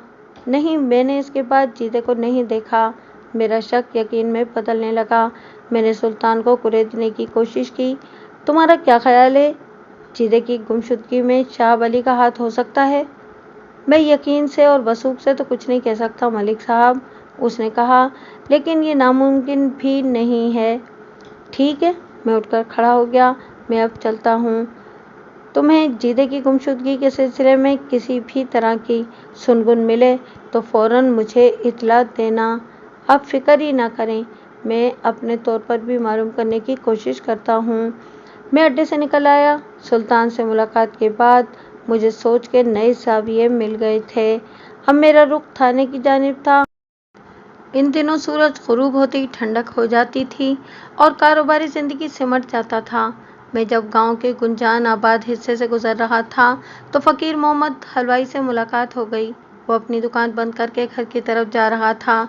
मुझे देखते ही उसने सलाम किया। उसने हमें सादा लिबास में भी पहचान लिया था। एसआई मोहम्मद एजाज मेरे साथ था। सरकार, खैरियत तो है? आप इस वक्त गांव में? उसने बारी बारी हम दोनों की जानिब देखा। हाँ, मैं ज़रा चौधरी हशमत अली की तरफ गया था। मैंने बहाना किया, को ज़रूरी काम था। एक लम्हे को रुककर मैंने इजाफा किया और कहा, और हाँ, मुझे याद आया, तुमसे भी मुझे बहुत सी बातें करना है। सुबह थाने आ जाना। उसने परेशान नज़रों से मेरी तरफ देखा। मैंने कहा, घबराने की ज़रूरत नहीं है, मुझे तुमसे जरी के बारे में कुछ पूछना है। कौन जरी? वो अभी तक परेशान था। मैं आपकी बात का मतलब नहीं समझा जनाब, एजाज ने कहा। वही जरी जिसे तुमने नाइयों के लड़के जुल्फी के साथ पकड़ा था। उसके चेहरे पर मुझे ऐसे तासुरात नजर आए जैसे अचानक इसे कुछ याद आ गया हो। वो बोला, अच्छा अच्छा, वो बस जी, वो तो एक मामूली सा वाक़या था। आपकी इजाज़त हो तो अभी बता देता हूँ। मैंने सोचा कि कल पर बात डालना अच्छा नहीं है। जो काम अभी हो सकता है इसे कर ही लेना चाहिए। मैंने ज़रा सख्त लहजे में कहा, बिल्कुल सच सच बताना। अगर तुमने झूठ का सहारा लिया तो समझ लो कि तुम अंदर भी हो सकते हो। माई बाप, मैं तो आपका बच्चा हूँ, वो घिघिया कर बोला। मैं भला आपसे झूठ बोल सकता हूँ? क्या हुआ था उस रात? मोहम्मद एजाज ने रोबदार लहजे में पूछा। मलिक होरानू, सारी बात बता। वो बताने लगा कि एक रात में मामूल के मुताबिक दुकान बंद करके घर आ गया था। जब खाना खाने के बाद मैं लेट गया तो मुझे याद आया कि दिन भर की बिक्री तो मैं दुकान ही में भूल आया हूँ। वो गर्मियों के दिन थे और इन दिनों इक्का दुक्का चोरी की वारदातें भी हो रही थीं। मेरी बीवी ने कहा कि मैं फ़ौरन जाऊं और दुकान से पैसे ले आऊं। इसका मशवरा मुनासिब था। मैं फ़ौरन दुकान पर पहुंच गया। मेरी दुकान के आगे एक खासा बड़ा थड़ा बना हुआ है। मैं जिस तख्त पर मिठाइयों के थाल सजाता हूँ, दुकान बंद करने के बाद इस तख्त को थड़े के साथ लंबाई के रुख खड़ा कर देता हूँ। मैंने दुकान खोलने के लिए ताले में चाबी लगाई तो मुझे तख्त के पीछे खुसर पुसर की आवाज़ सुनाई दी। मैं चौकन्ना हो गया और मेरे हाथ रुक गए। थोड़ी देर तक खामोश खड़ा रहा और पूरी तवज्जो से कान तख्त की जानिब लगा दिए। चंद लम्हों बाद एक सरगोशी नुमा आवाज़ सुनाई दी। आवाज़ मर्दाना थी और घबराहट से लबरेज थी। उसने मेरे मुतालिक इजहार ख्याल किया, शायद वो चला गया है। मुझे तो डर लग रहा है। ये किसी लड़की की आवाज़ थी।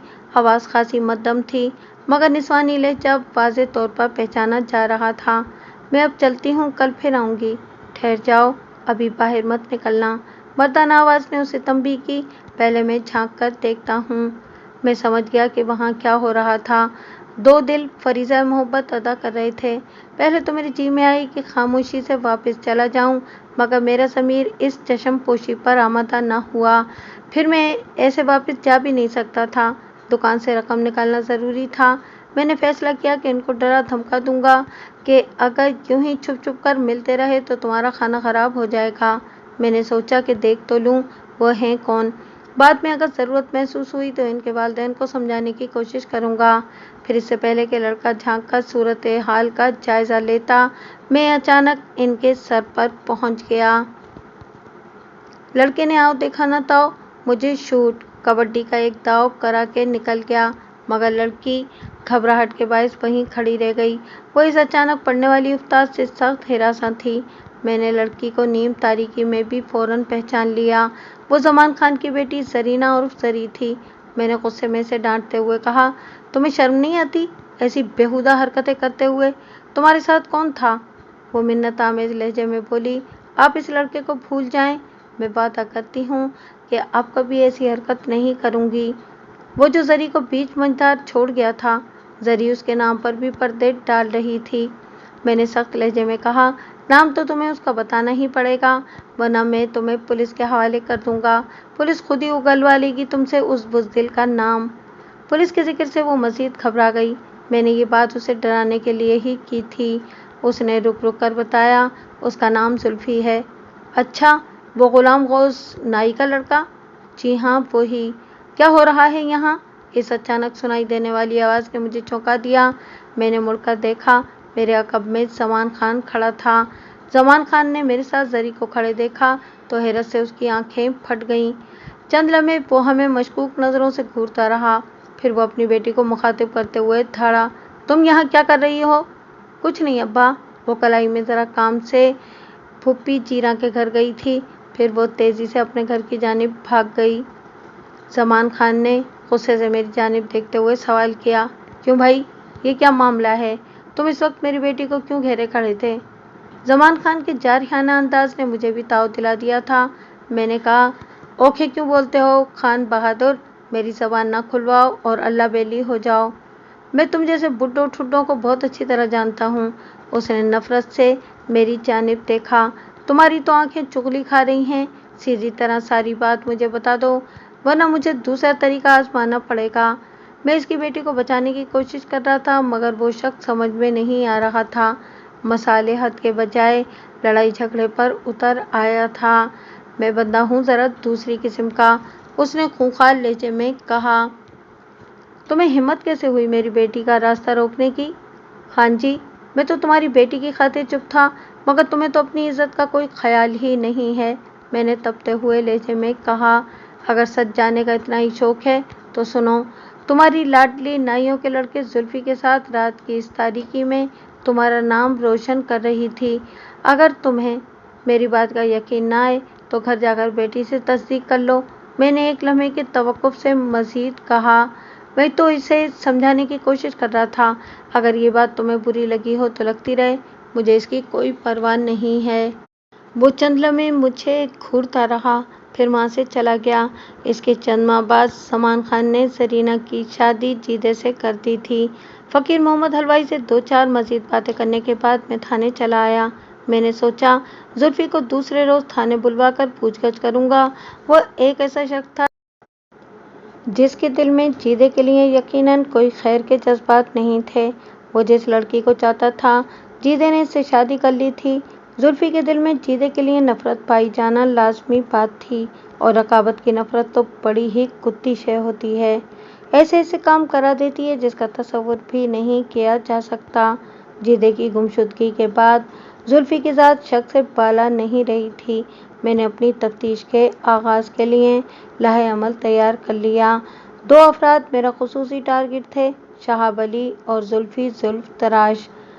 शबीना ड्यूटी वाले अमले को मैंने कुछ ज़रूरी हिदायत दी, फिर रोज़ नामचे का जायज़ा लेने के बाद घर चला गया। दूसरे रोज़ मैं थाने पहुंचा तो एक सनसनीखेज़ खबर मेरी मुंतज़िर थी। मैं अपनी कुर्सी पर जाकर बैठा ही था कि हवलदार गुलाम रसूल ने आकर इत्तला दी, मलिक साहब, जीदे का पता चल गया है। इसकी लाश कब्रिस्तान वाली झाड़ियों में पड़ी मिली है। एक लम्हे को वो सांस लेने के लिए रुका और फिर बोला, एएसआई अल्लादिता साहब 2 सिपाहियों के साथ मौके पर गए हैं। मैं सीधा होकर बैठ गया। फिर पूछा, थाने में इत्तला देने वाला कौन आया था? पिंड के ही कुछ लोग थे, इनमें जीदे का बाप मुख्तार हुसैन भी था। लाश किसने दरियाफ्त की थी? मुझे ज़्यादा बातें मालूम नहीं हैं। उसने कहा, अल्लादिता साहब ही से मुख्तार हुसैन की बात हुई थी। अच्छा ठीक है। मैंने कहा, तुम एसआई एजाज को मेरे पास भेज दो, हम भी मौके पर जाएंगे। हवलदार ने बताया कि मोहम्मद एजाज तो अभी आए नहीं हैं सर। वो जैसे ही आए इसे कब्रिस्तान भेज देना। मैंने कुर्सी से उठते हुए कहा, मैं वहीं जा रहा हूँ। Yes sir. हवलदार ने दोनों पाँव जोड़कर सैल्यूट मारा। मैं थाने से निकल ही रहा था कि एसआई मोहम्मद एजाज भी आ गया। मैंने मुख्तसर अल्फाज में इसे सूरत हाल से आगाह किया, फिर इसे अपने साथ लेकर कब्रिस्तान की तरफ चला गया। एएसआई अल्लादिता ने तमाम ज़रूरी काम निपटा दिए थे। वो मुशीनामा तैयार कर चुका था और लाश का मुआयना कर रहा था। मुझे देखकर उसने सैल्यूट मारा, फिर अपनी कारगुजारी की तफसील बयान करने लगा। मैंने जीदे की लाश का जायज़ा लिया। उसकी शहरक कटी हुई थी और खून निकल निकल कर ज़मीन में जज्ब हो चुका था। खून की रंगत से अंदाज़ा होता था कि इसे जमे हुए काफ़ी वक्त गुजर चुका है। जीदे की लाश भी अकड़ चुकी थी। मेरी तजुर्बेकार आंखों ने पलक झपकते में अंदाज़ा लगा दिया कि जीदे की ज़िंदगी की कैसे आज़ाद हुए कम से कम 2 दिन गुजर चुके थे। मेरे इस्तफसार पर अल्लादिता ने बताया कि आलाए कत्ल अभी तक बरामद नहीं हो सका। मेरे हुक्म पर साथ आने वाले कांस्टेबल झाड़ियों में से आलाए कत्ल तलाश करने लगे। जीदे की कटी हुई गर्दन से वाज़ेह हो रहा था کہ اس کو کسی انتہائی تیزدھار آلے کی مدد سے یہ کام کیا گیا ہے۔ سلطان کے جوا خانے کی جانب جانے والا راستہ قبرستان کے قریب سے گزرتا تھا۔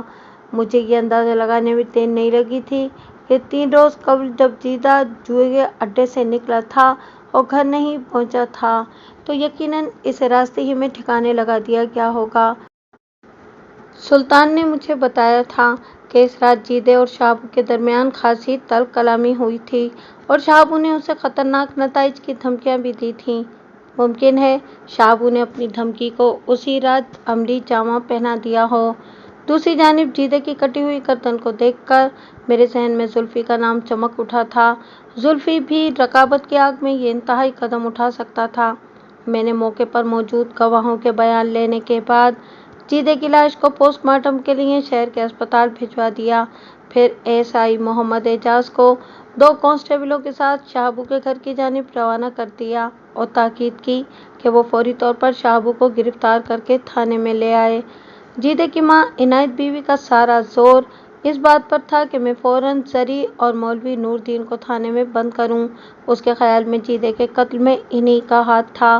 میں نے اسے تسلی دی، بی بی تم صبر کرو، میں جلد سے جلد جیدے کے قاتل کو گرفتار کر لوں گا۔ مجھے تمہاری جھوٹی تسلیوں کی ضرورت نہیں ہے تھانے دارا، وہ غصے سے میری طرف دیکھتے ہوئے بولی۔ انہوں نے تمہیں پیسہ کھلا دیا ہے اس لیے تم ان پر ہاتھ نہیں ڈال رہے ہو۔ پھر وہ سینہ کوبی کرتے ہوئے زار و قطار رونے لگی۔ ہائے میں کیا کروں، یہ کیسا ہنیر مچ گیا ہے، میرا گبرو بچہ مار دیا ظالموں نے اور قانون بھی ان کا ساتھ دے رہا ہے۔ میں نے اس کے واویلے کو نظر انداز کرتے ہوئے نرم لہجے میں سمجھایا، بی بی مجھے تم سے ہمدردی ہے، تم خوامخواہ قانون پر شک کر رہی ہو۔ وہ بفر کر بولی، مجھ سے ہمدردی کرنے کی کوئی ضرورت نہیں، ہمدردی انہی سے کرو جن سے تم نے لمبی رقم کھائی ہے۔ مجھے اس کی الزام تراشیوں پر غصہ تو بہت آ رہا تھا، تاہم میں نے بھرپور ضبط کا مظاہرہ کیا۔ پھر اس کے دلی جذبات کی تسکین کے لیے SI اللہ دتا سے کہا، اللہ دتا تم مولوی نور الدین اور زری کو بھی تھانے لے آؤ، ذرا ان سے بھی پوچھ گچھ کرنا ہے۔ میں نے یہ قدم مصلحت کے پیش نظر اٹھایا تھا، اس سے میرا یہ مقصد تھا کہ اس طرح مقتول کی ماں کی اشک شوئی بھی ہو جاتی اور قانونی کارروائی کا تقاضا بھی پورا ہو جاتا۔ اس صورتحال میں زیادہ توجہ اور یکسوئی سے میں اپنی تفتیش کو آگے بڑھا سکتا تھا۔ موقع کی کارروائی مکمل کرنے کے بعد میں نے زلف تراش کی دکان کا رخ کیا۔ اس وقت میں اکیلا ہی تھا۔ ذوالفقار عرف زلفی 25-26 سال کا ایک کڑیل جوان تھا۔ وہ اپنے باپ غلام غوث کے ساتھ ہی کام کرتا تھا۔ ان کی دکان گاؤں کے واحد بازار میں تھی، اس کی رہائش بھی دکان کے ساتھ ہی تھی۔ اسی بازار میں فقیر محمد حلوائی کی مٹھائی کی دکان بھی تھی۔ مجھے دکان میں داخل ہوتے ہوئے دیکھا تو غلام غوث جلدی سے میری طرف بڑھا، آؤ جی آؤ، ست بسم اللہ جی، تھانے دار صاحب کیسے آنا ہوا جی؟ اس وقت دکان میں 1-2 گاہک موجود تھے۔ زلفی ایک شخص کا شیف بنا رہا تھا۔ غلام غوث والی کرسی پر ایک شخص بال کٹوانے کے لیے تیار بیٹھا تھا۔ میں جب وہاں پہنچا تھا تو غلام غوث اس شخص کی گردن سے کپڑا لپیٹ رہا تھا۔ میں نے ایک بات خاص طور پر نوٹ کی تھی کہ مجھ پر نظر پڑتے ہی زلفی کے چہرے کا رنگ اڑ گیا تھا۔ اس نے غیر ارادی طور پر اپنا کام چھوڑ دیا اور اپنے ہاتھ پشت پر باندھ کر کھڑا ہو گیا۔ میں نے زلفی کی آنکھوں میں جھانکتے ہوئے غلام غوث سے کہا، میں تمہارے بیٹے سے ملنے آیا ہوں، بہت دل چاہ رہا تھا اس سے ملنے کو۔ وہ زلفی سے مخاطب ہو کر بولا، اوئے جا ملک صاحب کے لیے چائے پانی کا بندوبست کر۔ اس کی ضرورت نہیں ہے غلام غوث، میں نے بدستور زلفی کو گھورتے ہوئے کہا، بندوبست تو میں اس کا کرنے آیا ہوں۔ آخر بات کیا ہے جی؟ وہ پریشان لہجے میں بولا، کیا میرے بیٹے سے کوئی خطا ہو گئی ہے؟ یہ تو تھانے چل کر ہی پتہ چلے گا، میں نے سخت لہجے میں کہا۔ کیوں زلفی، سیدھی طرح چل رہے ہو یا میں تمہیں گھسیٹ کر لے کے جاؤں؟ زلفی کا باپ کھگیانے لگا، پر ملک صاحب کچھ پتہ تو چلے، اس نے کون سا جرم کیا ہے؟ اگر کوئی غلطی ہو گئی ہے تو اسے معاف کر دیں۔ معافی نہیں مل سکتی غلام غوث، میں نے ٹھوس لہجے میں کہا، معاملہ قتل کا ہے۔ وہ پہلے سے بھی زیادہ پریشان نظر آنے لگا۔ کس کا قتل؟ جیدے کا قتل، میں نے ایک لفظ پر زور دیتے ہوئے کہا۔ آج صبح اس کی لاش مل گئی ہے، مگر جیدے کے قتل سے میرے بیٹے کا کیا تعلق ہے؟ اور بہت گہرا تعلق ہے، میں نے زلفی کی جانب دیکھتے ہوئے کہا۔ اوئے چلو تھانے۔ سرکار میں نے کچھ نہیں کیا، मैं कुछ नहीं जानता, उसने मिस्कीन सूरत बनाते हुए कहा। सब जान जाओगे बच्चू, मैंने खूंखार लहजे में कहा। वहाँ तो पत्थर भी बोलने लगते हैं, तुम किस खेत की मूली हो? मैंने वाज़े तौर पर महसूस किया कि उसकी टांगें कांपने लगी थीं। दुकान में मौजूद दोनों ग्राहक भी कुर्सियों से उठ गए थे और हैरत से हमारी बातें सुन रहे थे। जुल्फी के बेतरह घबरा जाने ने मेरे शकूक को यकीन में बदल दिया था। अगर उसका जीदे के कत्ल से कोई ताल्लुक वास्ता नहीं था, तो फिर वो इस कदर खौफजदा क्यों था? मैंने खालिस थानेदाराना अंदाज में कहा, ओए चल, आगे लग, वहाँ तेरी बेबे हवालात में तुम्हारा इंतज़ार कर रही है। वो खिड़खिड़ाने लगा। मुझे माफ़ कर दें थानेदार साहब, मैंने जीदे को कत्ल नहीं किया। फिर उसने दोनों हाथ माफ़ी मांगने वाले अंदाज में जोड़ दिए। मुझे एक झटका सा लगा। मैंने देखा कि उसके दाएं हाथ पर एक पट्टी बंधी हुई थी। मैंने उसके मुंह पर एक थप्पड़ रसीद करते हुए कुसीले लहजे में कहा, ये पट्टी क्यों बांध रखी है तुमने? वो जी, और क्या वो जी लगा रखी है तुमने? मैंने इसे एक ठुड्डा रसीद करते हुए कहा। तुम्हारा हाथ जख्मी कैसे हुआ है? वो बहानेबाजी पर उतर आया। मैंने इसे कॉलर से पकड़ लिया। तुम सीधी तरह कुछ नहीं बताओगे, मुझे सख्ती ही करना पड़ेगी। फिर मैंने इसे हथकड़ी पहना दी और अपने साथ ले आया। जब हम थाने पहुंचे तो एएसआई अल्लादित्ता जरी और मौलवी नूरदीन को थाने ला चुका था और इस वक्त वो बरामदे में बैठे हुए थे। मैं इनके पास से गुजरकर अपने कमरे की तरफ जाने लगा तो मौलवी साहब ने उठकर मुझे सलाम किया। मैं उसके सलाम का जवाब देने के बाद अपने कमरे में आ गया। मैंने एक बात ख़ास तौर पर नोट की थी कि जुल्फी ने जरी पर नज़र पड़ते ही एक गहरी आह भरी थी और यास अंगेज निगाहों से उसे देखा था। रद्द अमल के तौर पर जरी ने अपनी गर्दन झुका दी थी। मैंने हेड कांस्टेबल नबी बख्श को बुलाकर जुल्फी को उसके हवाले करते हुए कहा, ये कई दिन से भूखा है, इसकी खातिर तवाज़ो का बंदोबस्त करो। और हाँ, वो एएसआई एजाज अभी तक आया नहीं? नहीं जनाब। ठीक है, मैंने कहा, तुम 10 मिनट के बाद जुल्फी को मेरे पास ले आना और एक बात का ख्याल रखना कि मुझे इससे ज़रूरी नौइयत की पूछगछ करना है। आप फिक्र ही न करें जनाब, मैं आपका मतलब समझ रहा हूँ। इंशाल्लाह आपको कोई शिकायत नहीं होगी। इनके जाने के बाद मैंने मौलवी नूरदीन और जरी को अपने पास बुला लिया और माजरत की कि इन्हें बार बार थाने आना पड़ रहा है। बहरहाल हमें कार्रवाई तो करनी ही पड़ती है। मैंने कहा, जीदे की माँ ने आप पर शक जाहिर किया है, मैं तफ्तीश करने के लिए मजबूर हूँ। कोई बात नहीं मलिक साहब, मैं आपकी मजबूरी को समझ रहा हूँ, मौलवी नूरदीन ने कहा।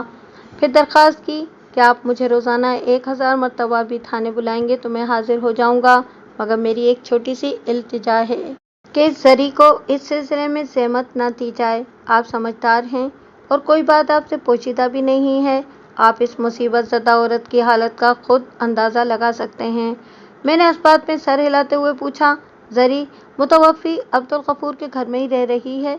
रहना तो इसे वहीं चाहिए था मलिक साहब, मगर मेरी घरवाली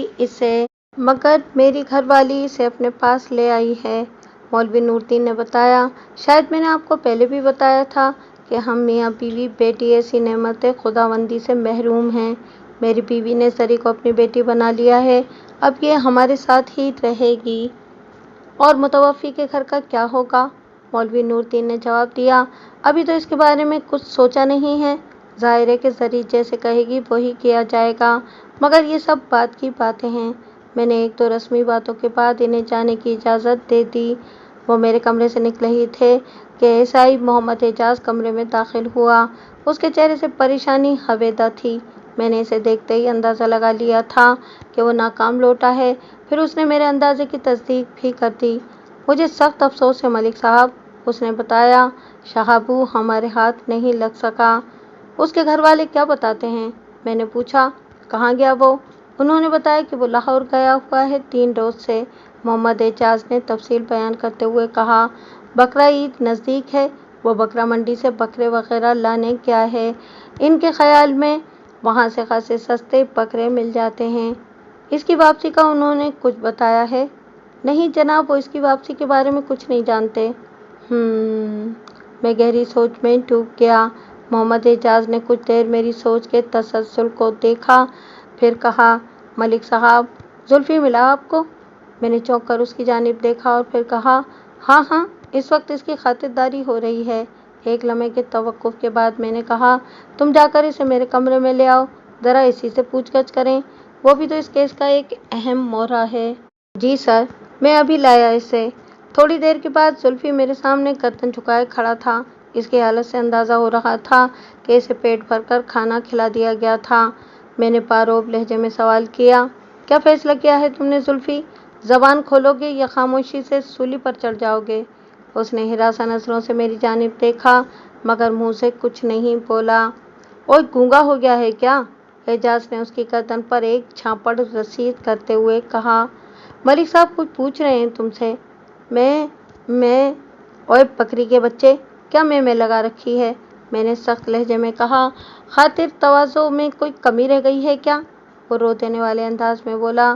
میں نے کچھ نہیں کیا جناب، میں نے کچھ نہیں۔ اور جیدے کی گردن تمہاری بیوی نے کاٹی ہے؟ محمد اعجاز نے اس کی کمر پر ایک لاد رسید کی، پھر آنکھ مارتے ہوئے مجھ سے کہا، ملک صاحب اسے میرے حوالے کر دیں، میں اس کی زبان کھلواتا ہوں۔ وہ باقاعدہ رونے لگا اور میں اس کے نیچے گھس کر میرے پاؤں پکڑنے کی کوشش کرنے لگا۔ میرے اشارے پر ایس آئی نے اسے گھسیٹ کر میز کے نیچے سے نکالا اور جھٹکے سے کھڑا کر دیا۔ زلفی ایک صحت مند اور نوجوان مرد تھا، اس کی بزدلی میری سمجھ سے باہر تھی۔ میں نے ذرا مختلف انداز میں اس پر کام شروع کیا۔ وہ کھڑا تھر تھر کانپ رہا تھا۔ میں نے تہمانہ لہجے میں کہا، بیٹھ جاؤ۔ وہ وہیں زمین پر بیٹھ گیا۔ میں نے خدا کر کہا، وہاں نہیں، یہاں بیٹھو۔ میرے اشارہ کرسی کی طرف تھا۔ اس کی آنکھوں میں حیرت چمک رہی تھی۔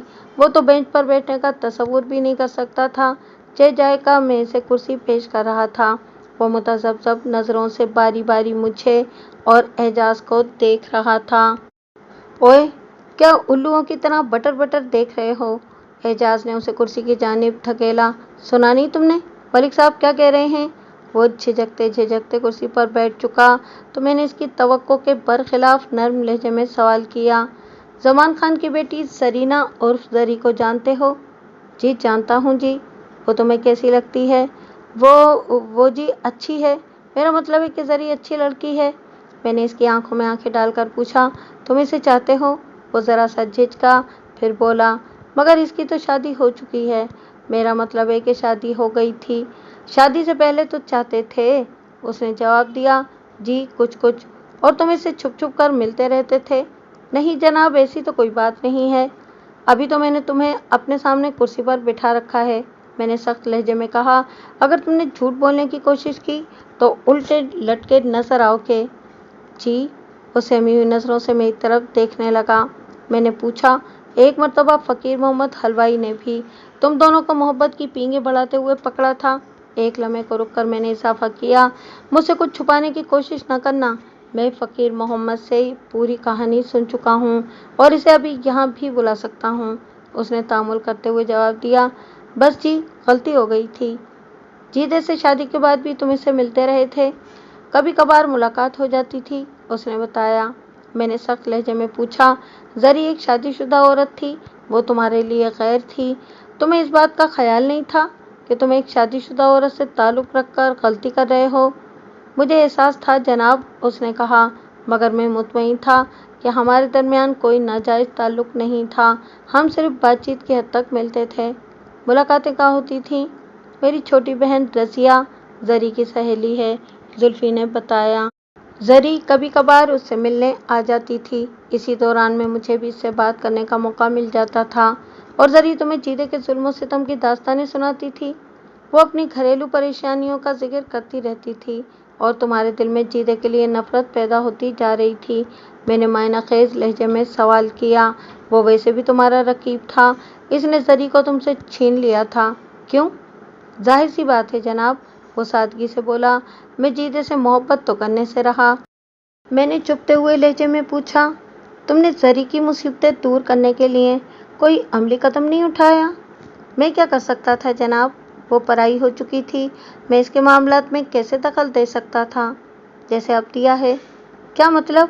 اس نے سوالیہ نظروں سے میری جانب دیکھا۔ تم نے جیدے کو قتل کیا ہے، آپ میرا یقین کیوں نہیں کرتے تھانے دار صاحب؟ وہ باقاعدہ قسمیں کھانے لگا۔ رب دی سو، میں نے جیدے کو قتل نہیں کیا، मैं जीदे से शदीद नफरत ज़रूर करता था, मगर मैं इतना बड़ा कदम उठाने की जुर्रत नहीं कर सकता। आपको किसी ने मेरे खिलाफ गलत बताया है। ओए गलत के घोड़े, हमें झूठा समझता है? एजाज ने उसे झंझोड़ते हुए कहा। तुम क्या समझते थे कि वारदात करके साफ बच जाओगे? मैंने कोई वारदात नहीं की जनाब। ये तुम्हारे हाथ को क्या हुआ है? मैंने इसके पट्टी बंधे हाथ की तरफ इशारा करते हुए पूछा। दीनू चाचा की शेव बनाते हुए उस तरह लग गया था जी, उसने जवाब दिया। मामूली सा जख्म आ गया था। मोहम्मद एजाज ने तंदिया लहजे में दरियाफ्त किया। दीनू चाचा की शेव बनाते हुए या जीदे का नरखरा काटते हुए? जुल्फी दोबारा बड़ी बड़ी कस्में खाने लगा और हमें खुदा रसूल का वास्ता देने लगा कि हम इसकी बात का यकीन कर लें। जीदे के कत्ल से इसका कोई ताल्लुक नहीं था। मैंने इसकी मिन्नत समाजत को नज़रअंदाज करते हुए सख्त लहजे में पूछा। तुम्हारे हाथ पर ये जख्म कब आया था? 3 रोज़ पहले जनाब, मैंने सवाल किया। पट्टी किस डॉक्टर से करवाई थी? मैंने खुद ही बांध ली थी जनाब, उसने बताया। सरसों का तेल और राख डालकर मैंने जख्म को भर दिया था और साफ कपड़े की कसकर पट्टी बांध दी थी। मैंने इसकी पट्टी खुलवाकर जख्म का मुआयना किया। दाएं हाथ के अंगूठे के जरा नीचे एक 1.5 इंच का कट मौजूद था जो वाज़ेह तौर पर किसी तेज धार आले से आया था। मैंने इसकी आंखों में देखते हुए पूछा, तुम एक फर्जी शेव बना सकते हो? उसने उलझी हुई नज़रों से मेरी तरफ देखा और बोला, मैं आपका मतलब नहीं समझा जनाब। जुल्फी के हाथ पर मौजूद कट को देखकर मेरे ज़हन में एक ख्याल पैदा हुआ था। जख्म का वो निशान दाएं हाथ पर था। अगर जुल्फी सीधे हाथ से शेव बनाता तो दाएं हाथ के मज़कूरा हिस्से पर उस तरह लग जाना मुमकिन नहीं था। ऐसा इसी सूरत में हो सकता था जब जुल्फी या तो अपने उल्टे हाथ से काम करने का आदी हो या फिर वो जख्म किसी दूसरे शख्स ने लगाया हो। मैं अपने इसी शक की तस्दीक करना चाहता था। मैंने अपना रोलर उसकी जानिब बढ़ाते हुए कहा, तुम फर्ज करो कि ये रोलर एक उस्तरा है। इस उस्तरे से तुम्हें एसआई एजाज की शेव बनाना है। लेकिन ये कैसे मुमकिन है जनाब? उसने हैरत आमेज लहजे में पूछा। एक लकड़ी से मैं शेव नहीं बना सकता। ओए खोते देखो, तुमने सचमुच की शेव थोड़ी बनाना है, मैंने डांटते हुए कहा। बस शेव बनाने की अदाकारी करना है। वो आंखें फैलाकर बोला, ठीक है जनाब, जो हुक्म सरकार का। उसने मेरे हस्बे मंशा एसआई एजाज की फर्जी शेव बनाकर मेरे शक को गलत साबित कर दिया। वो वाकई बाएं हाथ से काम करने का आदी था। ऐसी सूरत में उसके दाएं हाथ पर जख्म लग जाना कोई नामुमकिन बात नहीं थी। ताहम इसकी ज़ात अभी पूरी तरह शक से पाक नहीं हुई थी। मैंने कहा, हम तुम्हारे बयान की तस्दीक के लिए अभी दीनू चाचा को थाने बुलवाते हैं। अगर तुम्हारी बात झूठी निकली तो याद रखना कि पूरे टब्बर को बंद कर दूंगा। उसने कोई जवाब नहीं दिया। मैंने एसआई एजाज से कहा, इसे हवालात में बंद कर दो और किसी कांस्टेबल को भेजकर दीनू चाचा को बुलवा लो। थोड़ी देर बाद दीनू चाचा ने आकर तस्दीक कर दी कि चंद रोज़ पहले उसकी शेव बनाते हुए जुल्फी जुल्फ तराश का हाथ जख्मी हो गया था। इसके बाद जुल्फी को हवालात में रखना बेजवाज़ नज़र आता था। मैंने इसे बुलाकर ताकीद की कि तुम ये न समझना कि मैं तुम्हें छोड़ रहा हूँ। जब तक जीदे के कत्ल का मुअम्मा हल नहीं हो जाता तुम्हारी जान नहीं छूटेगी। और हाँ, जब तक कातिल गिरफ्तार नहीं हो जाता तुम थाने में इतला दिए बगैर गांव से बाहर नहीं जाओगे। क्या समझे? समझ गया सरकार। उसके चेहरे पर मिस्कीनी तारी थी। अब मैं जाऊँ? तुम जा सकते हो, मगर मेरी हिदायत को याद रखना। जी मैं याद रखूँगा। वो जाने के लिए मुड़ा तो मुझे कुछ याद आ गया। यह ख्याल कई बार मेरे जहन में आया था मगर मैं जुल्फी से पूछना भूल गया था। मैंने आवाज़ देकर उसे रोक लिया। वो सवालिया नज़रों से मेरी जानिब देखने लगा। मैंने पूछा, क्या तुम वाकई जरी को चाहते थे? उसकी आंखों में उदासी की घटा छा गई। वो एक गहरी सांस छोड़ते हुए बोला, जी। एक बात मेरी समझ में नहीं आई, मैंने कहा। जब जीदे ने जरी को तलाक दे दी थी और जरी इद्दत के दिन गुजार रही थी तो तुमने एक बार भी इससे मिलने की कोशिश नहीं की? जरी तो अब आज़ाद हो चुकी थी। तुम चाहते तो इससे शादी कर सकते थे, मगर तुमने इस सिलसिले में कोई पेशरफ्त नहीं की, बल्कि इद्दत पूरी करने के बाद जरी ने अपने बाप से भी ज़्यादा उम्र के एक लावारिस बुढ़े से शादी कर ली। इसकी वजह क्या थी? वो चंद लम्हे खला में घूरता रहा, फिर बोझल आवाज़ में बोला, वक्त किसी का इंतज़ार नहीं करता।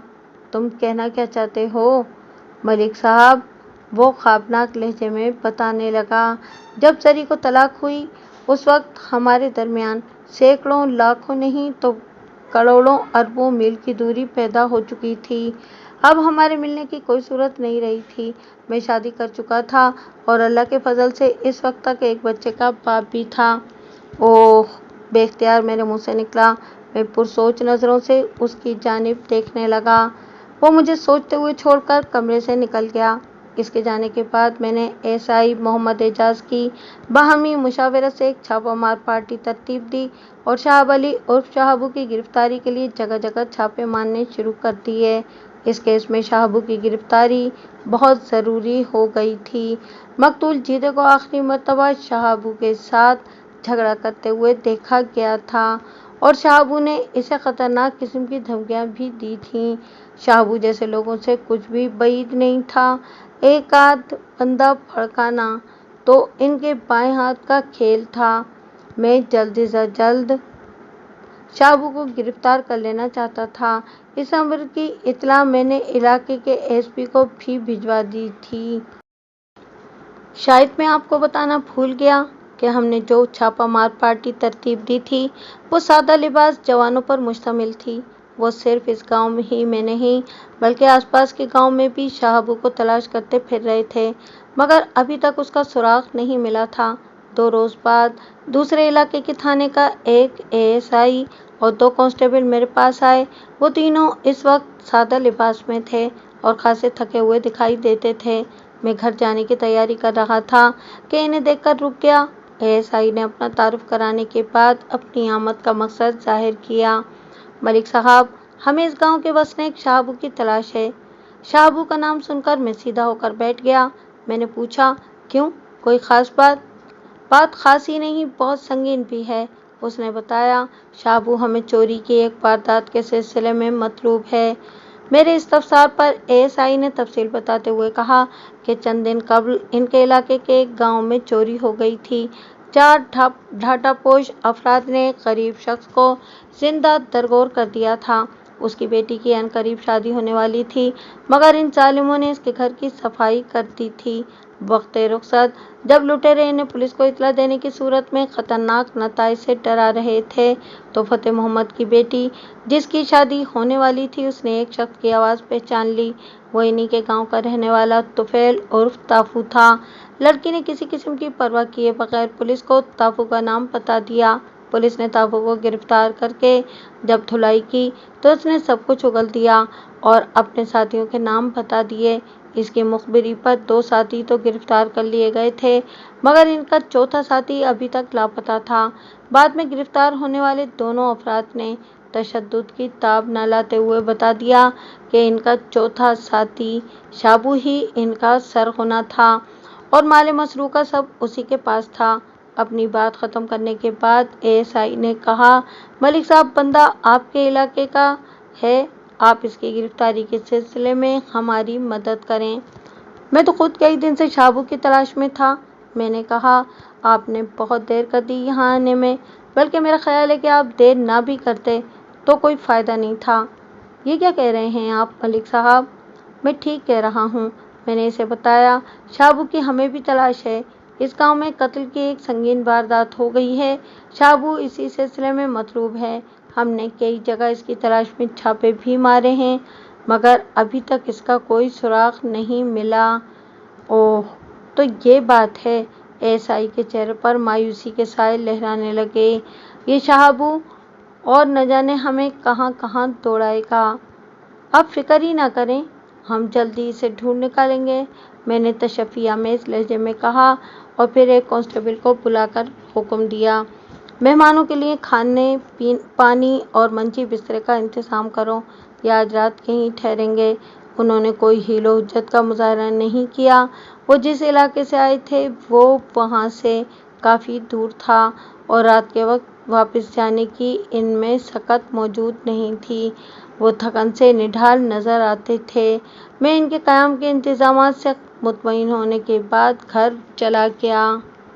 میں آپ کو ایک بات بتانا بھول گیا، جیتے کی پوسٹ مارٹم کی رپورٹ نے اس بات کی تصدیق کر دی تھی کہ اس وقت اس کی موت واقع ہوئے 2 روز گزر چکے تھے جب ہمیں اس کی لاش ملی تھی۔ اس صورت میں شہابو پر قتل کا شبہ مزید پختہ ہو گیا تھا۔ اب تو دوسرے تھانے کی پولیس بھی اسے تلاش کرتے ہوئے یہاں آن پہنچی تھی۔ اگلے روز میں ذرا تاخیر سے تھانے پہنچا تھا۔ اس دوران میں رات والے سرکاری مہمان رخصت ہو چکے تھے۔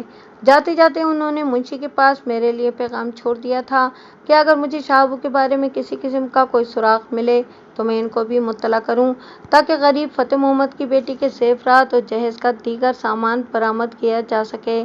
میں تو خود بھی یہی چاہتا تھا کہ شہابو ہاتھ لگ جائے، مگر ایسا لگتا تھا جیسے اسے زمین نگل گئی ہو۔ میں اپنی کرسی پر جا کر بیٹھا ہی تھا کہ ایک کانسٹیبل نے سلطان کی آمد کی اطلاع دی۔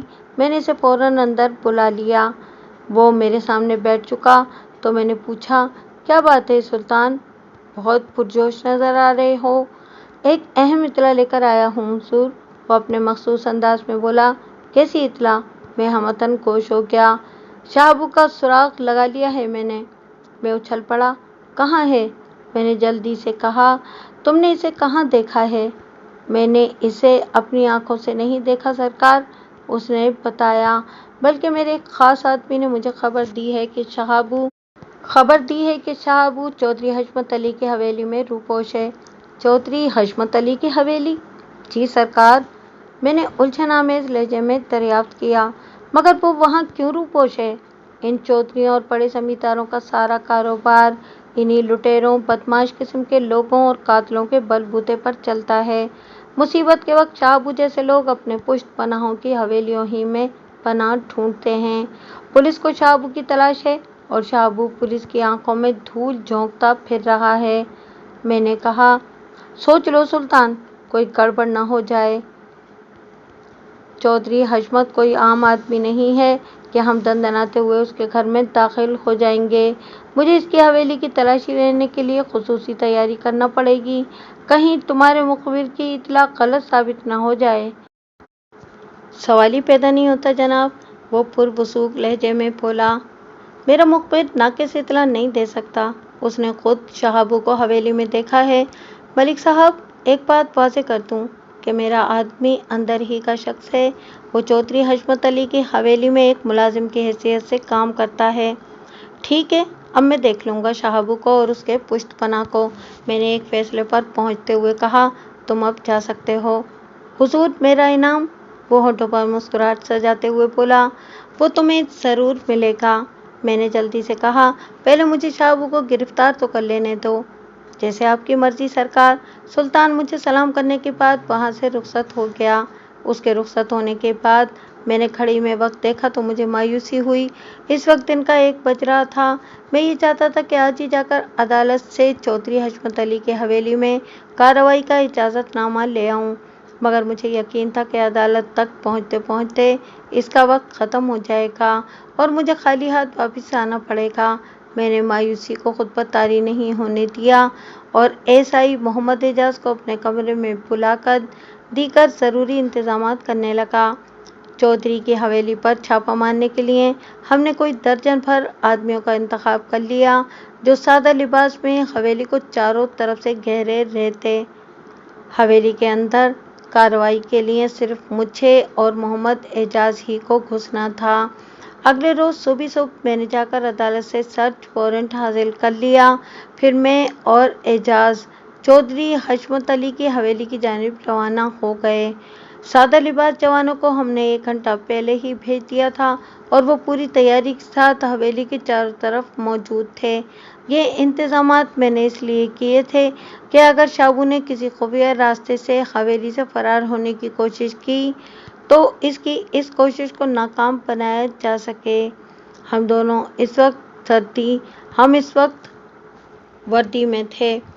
چودھری حشمت اس وقت حویلی ہی میں تھا اور بیٹھک میں موجود لوگوں سے باتیں کر رہا تھا۔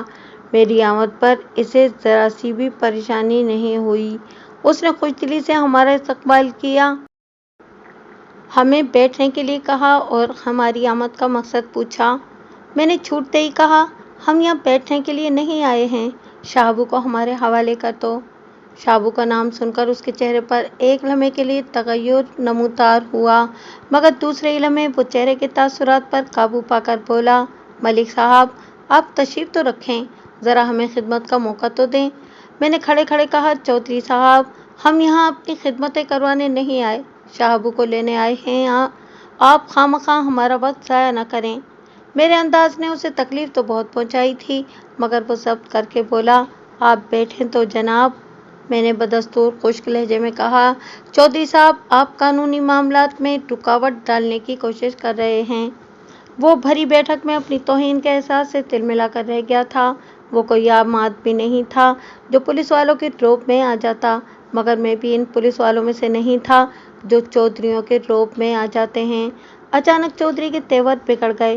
वो नखवत भरे लहजे में बोला, शाहबू को कहीं और जाकर तलाश करें मलिक साहब, मेरा इससे क्या ताल्लुक भी पता चल जाएगा। चौधरी, ज़रा शाहबू तो हाथ आ जाए, वो यहाँ नहीं है। मैं खाली हाथ नहीं जाऊँगा, वो तंज़िया लहजे में बोला। मैं बेबस और लाचार कानून की कोई मदद नहीं कर सकता। अचानक एक नौजवान बैठक में दाखिल हुआ। उसकी उम्र 18-20 साल के लगभग होगी। चौधरी हशमत अली को हमारे साथ गर्मा गर्मी करते देखा तो हैरत भरे लहजे में पूछा, यहाँ क्या हो रहा है डैड? What's wrong? वो नौजवान चौधरी हशमत को डैड कह रहा था। इससे ये बात तो वाज़ेह हो गई कि वो चौधरी का बेटा था। ये बात मेरे इल्म में थी कि चौधरी का एक बेटा इंग्लैंड में तालीम हासिल कर रहा था। यकीनन ये नौजवान वही था जो अंग्रेज़ों के मखसूस लबो लहजे में अंग्रेज़ी बोल रहा था। कुछ नहीं बेटा, तुम अंदर जाओ, चौधरी ने कहा। थानेदार साहब एक ख़ास मसले पर बात कर रहे हैं। चौधरी की बात इस नौजवान के हलक से नहीं उतरी। वो मेरे तेवर देखकर भांप चुका था कि मामला वो नहीं था जो चौधरी बयान कर रहा था। इसने मशकूक नज़रों से मेरी जानिब देखा और फिर पूछा, व्हाट्स प्रॉब्लम यंग पुलिसमैन? मैंने जवाबन अंग्रेज़ी में इसे सूरत हाल से आगाह किया। चौधरी के पल्ले मेरी कोई बात नहीं पड़ी थी। ताहम वो बेटे के चेहरे के तासुरात और शाहबू, मर्डर, शेल्टर, क्राइम, अरेस्ट वगैरह जैसे अल्फाज मेरे मुंह से अदा होते सुनकर समझ गया था कि मैंने इसका कच्चा छटा इसके विलायत पलट बेटे के सामने खोल कर रख दिया था। वो लड़का हैरतज़दा नज़रों से बारी बारी कभी मुझे और चौधरी हशमत अली को देख रहा था। मैं हवेली की तलाशी लेना चाहता हूँ, मैंने चौधरी की आंखों में झांकते हुए कहा। वो बिफर कर बोला, तलाशियाँ तो कमी कमी इन लोगों के घरों की ली जाती हैं। हम चौधरी हैं इस गांव के, ज़रा मुंह संभाल कर बात करो। तुम भी होश संभाल कर मेरी बात सुनो चौधरी, मैंने ठोस लहजे में कहा। सीधी तरह शाहबू को हमारे हवाले कर दो, वरना मजबूरन हमें हवेली के एक एक कोने में झांकना पड़ेगा। चौधरी का अंग्रेज़ी गुफ्तार बेटा सूरत हाल की नज़ाकत को समझ चुका था और मेरे अज़ाइम का भी इसे अंदाज़ा हो गया था। उसने डायरेक्ट मुझसे सवाल किया, आप कोर्ट परमिशन लाए हैं साथ? I mean search warrant? उसके बगैर तो आप तलाशी का कोई इख्तियार नहीं रखते। उसने अपनी दानिश में मुझे चित करने की कोशिश की थी, मगर मैं भी कोई कच्ची गोलियां नहीं खेला हुआ था। मैंने जेब से खाना तलाशी का अदालती इजाज़तनामा निकाल कर उसकी आंखों के सामने लहराया। उसने मेरे हाथ से वारंट लेकर बगौर उसका जायज़ा लिया। फिर मुतमईन होने के बाद वारंट मुझे वापस देते हुए बोला, ओ आई सी, यू आर फुली प्रिपेयर्ड। आप तो बड़ी तैयारी के साथ आए हैं। मैंने जवाब दिया, यस दैट इज़। चौधरी सादे ने सवालिया नज़रों से अपने बाप की जानिब देखा। सर्च वारंट की मौजूदगी में चौधरी के लिए किसी हीलो हुज्जत की गुंजाइश बाकी नहीं रही थी। वो अब हमारे रास्ते की दीवार नहीं बन सकता था। अपनी नाकामी पर वो अंदर ही अंदर पेचोताप खा रहा था, मगर उसका बस नहीं चलता था कि हमें बेइज्जत करके अपनी हवेली से निकाल देता। आखिरकार उसने शकस खुर्दा लहजे में कहा, ठीक है मलिक साहब, आप अपना शौक़ पूरा कर लें, मगर मैं फिर कह रहा हूँ, यहाँ से आपको कुछ नहीं मिल सकेगा। मैंने इसके मशवरे को नज़रअंदाज करते हुए मोहम्मद एजाज को इशारा किया और हवेली के अंदरूनी हिस्से की जानिब कदम बढ़ा दिए। ठहरो जी, ज़रा रुक जाओ, चौधरी हमारे सामने आते हुए बोला। आप कुछ देर ठहर जाएं, मैं घर की ख़वातीन को एक तरफ कर दूँ। मैंने सवालिया नज़रों से एसआई एजाज की तरफ देखा। मेरे जहन में जिस सवाल ने सर उभारा था वही बात एजाज के होंठों पर आ गई। मलिक साहब, ज़रा होशियारी से, चौधरी होना का कोई भरोसा नहीं है। وہ خواتین کو ایک طرف کرتے کرتے کہیں شہابو ہی کو نہ دوسری طرف کر دیں۔ جتنی دیر ہم دونوں آنکھوں کی زبان سے سوال و جواب کرتے رہے، اسی دوران میں چودھری حشمت علی بیٹھک سے نکل کر حویلی کے اندرونی حصے کی طرف جا چکا تھا۔ ہم دونوں بھی اس کے پیچھے لپ گئے، مگر ہمیں شاید دیر ہو چکی تھی۔ اس بات کا اندازہ ہمیں حویلی کے باہر سے آنے والی فائر کی آواز سے ہوا۔ ہمارے سادہ لباس آدمیوں نے حویلی کو چاروں جانب سے گھیر رکھا تھا۔ شاید شہابو کو چودھری نے کسی خفیہ راستے سے باہر نکال دیا تھا اور ہمارے آدمی اس کے پیچھے لگ چکے تھے۔ گولی کی آواز سن کر میں تشویش میں مبتلا ہو گیا تھا۔ میں نے اپنے جوانوں کو خصوصی ہدایات دے رکھی تھی کہ انتہائی ناگزیر حالات ہی میں اسلحے کا استعمال کریں، ورنہ وہ شہابو کو یوں ہی قابو کرنے کی کوشش کریں تو کیا کہیں شہابو نے اپنی حفاظت میں پولیس والوں پر گولی تو نہیں چلا دی تھی؟ اندر کی جانب بڑھتے ہوئے میرے قدم اچانک رک گئے تھے۔ میں نے محمد اعجاز سے کہا کہ باہر کوئی گڑبڑ ہو چکی ہے، ہمیں فوراً وہاں جانا چاہیے۔ اس نے اس بات میں سر ہلایا اور تیزی کے ساتھ بھاگتا ہوا میرے ہمراہ حویلی سے باہر آ گیا۔ حویلی کے گیٹ کے پاس موجود پولیس والا ہمیں دیکھتے ہی دوڑ کر ہمارے پاس آ گیا۔ کیا ہوا ہے ادھر؟ میں نے جلدی سے پوچھا۔ یہ فائر کی آواز کیسی تھی؟ وہ حویلی کے حقبی حصے کی جانب اشارہ کرتے ہوئے بولا۔ ادھر ہوا ہے جی فائر۔ اس کی بات ختم ہوئی ہی تھی کہ ایک اور فائر ہوا۔ یہ آواز نسبتاً زیادہ فاصلے سے آئی تھی، مگر سمت وہی تھی، یعنی حویلی کا حقبی حصہ۔ میں ایس آئی اعجاز کے ساتھ بھاگتا ہوا حویلی کے حقبی حصے کی طرف پہنچا۔ وہاں دو سادہ لباس کانسٹیبلوں نے اپنے ایک ساتھی کو تھام رکھا تھا۔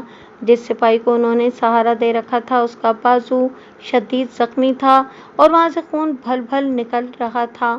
میرے استفسار پر ایک کانسٹیبل نے بتایا، وہ مسلح ہے جناب۔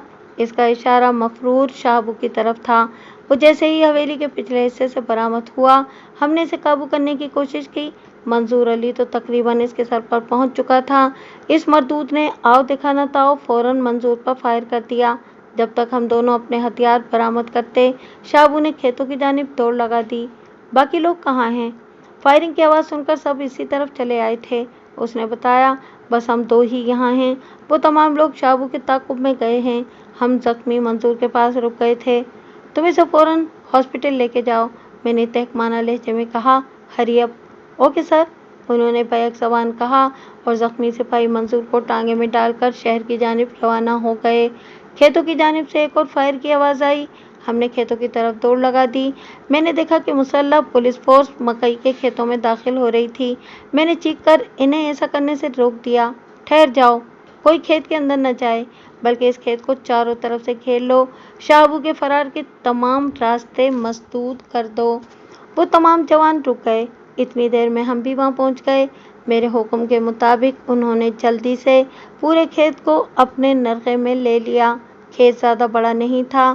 خوش قسمتی ہمارا ساتھ دے رہی تھی کہ مکئی کی کٹائی کا سیزن چل رہا تھا اور بیشتر کھیتوں کی فصل کاٹی جا چکی تھی، اس لیے کھیتوں ہی میں فصل کھڑی نظر آ رہی تھی، ورنہ تو کھیت ایک دوسرے سے اس طرح پیوستہ ہوتے ہیں کہ تحت نگاہ فصل ہی فصل نظر آتی ہے۔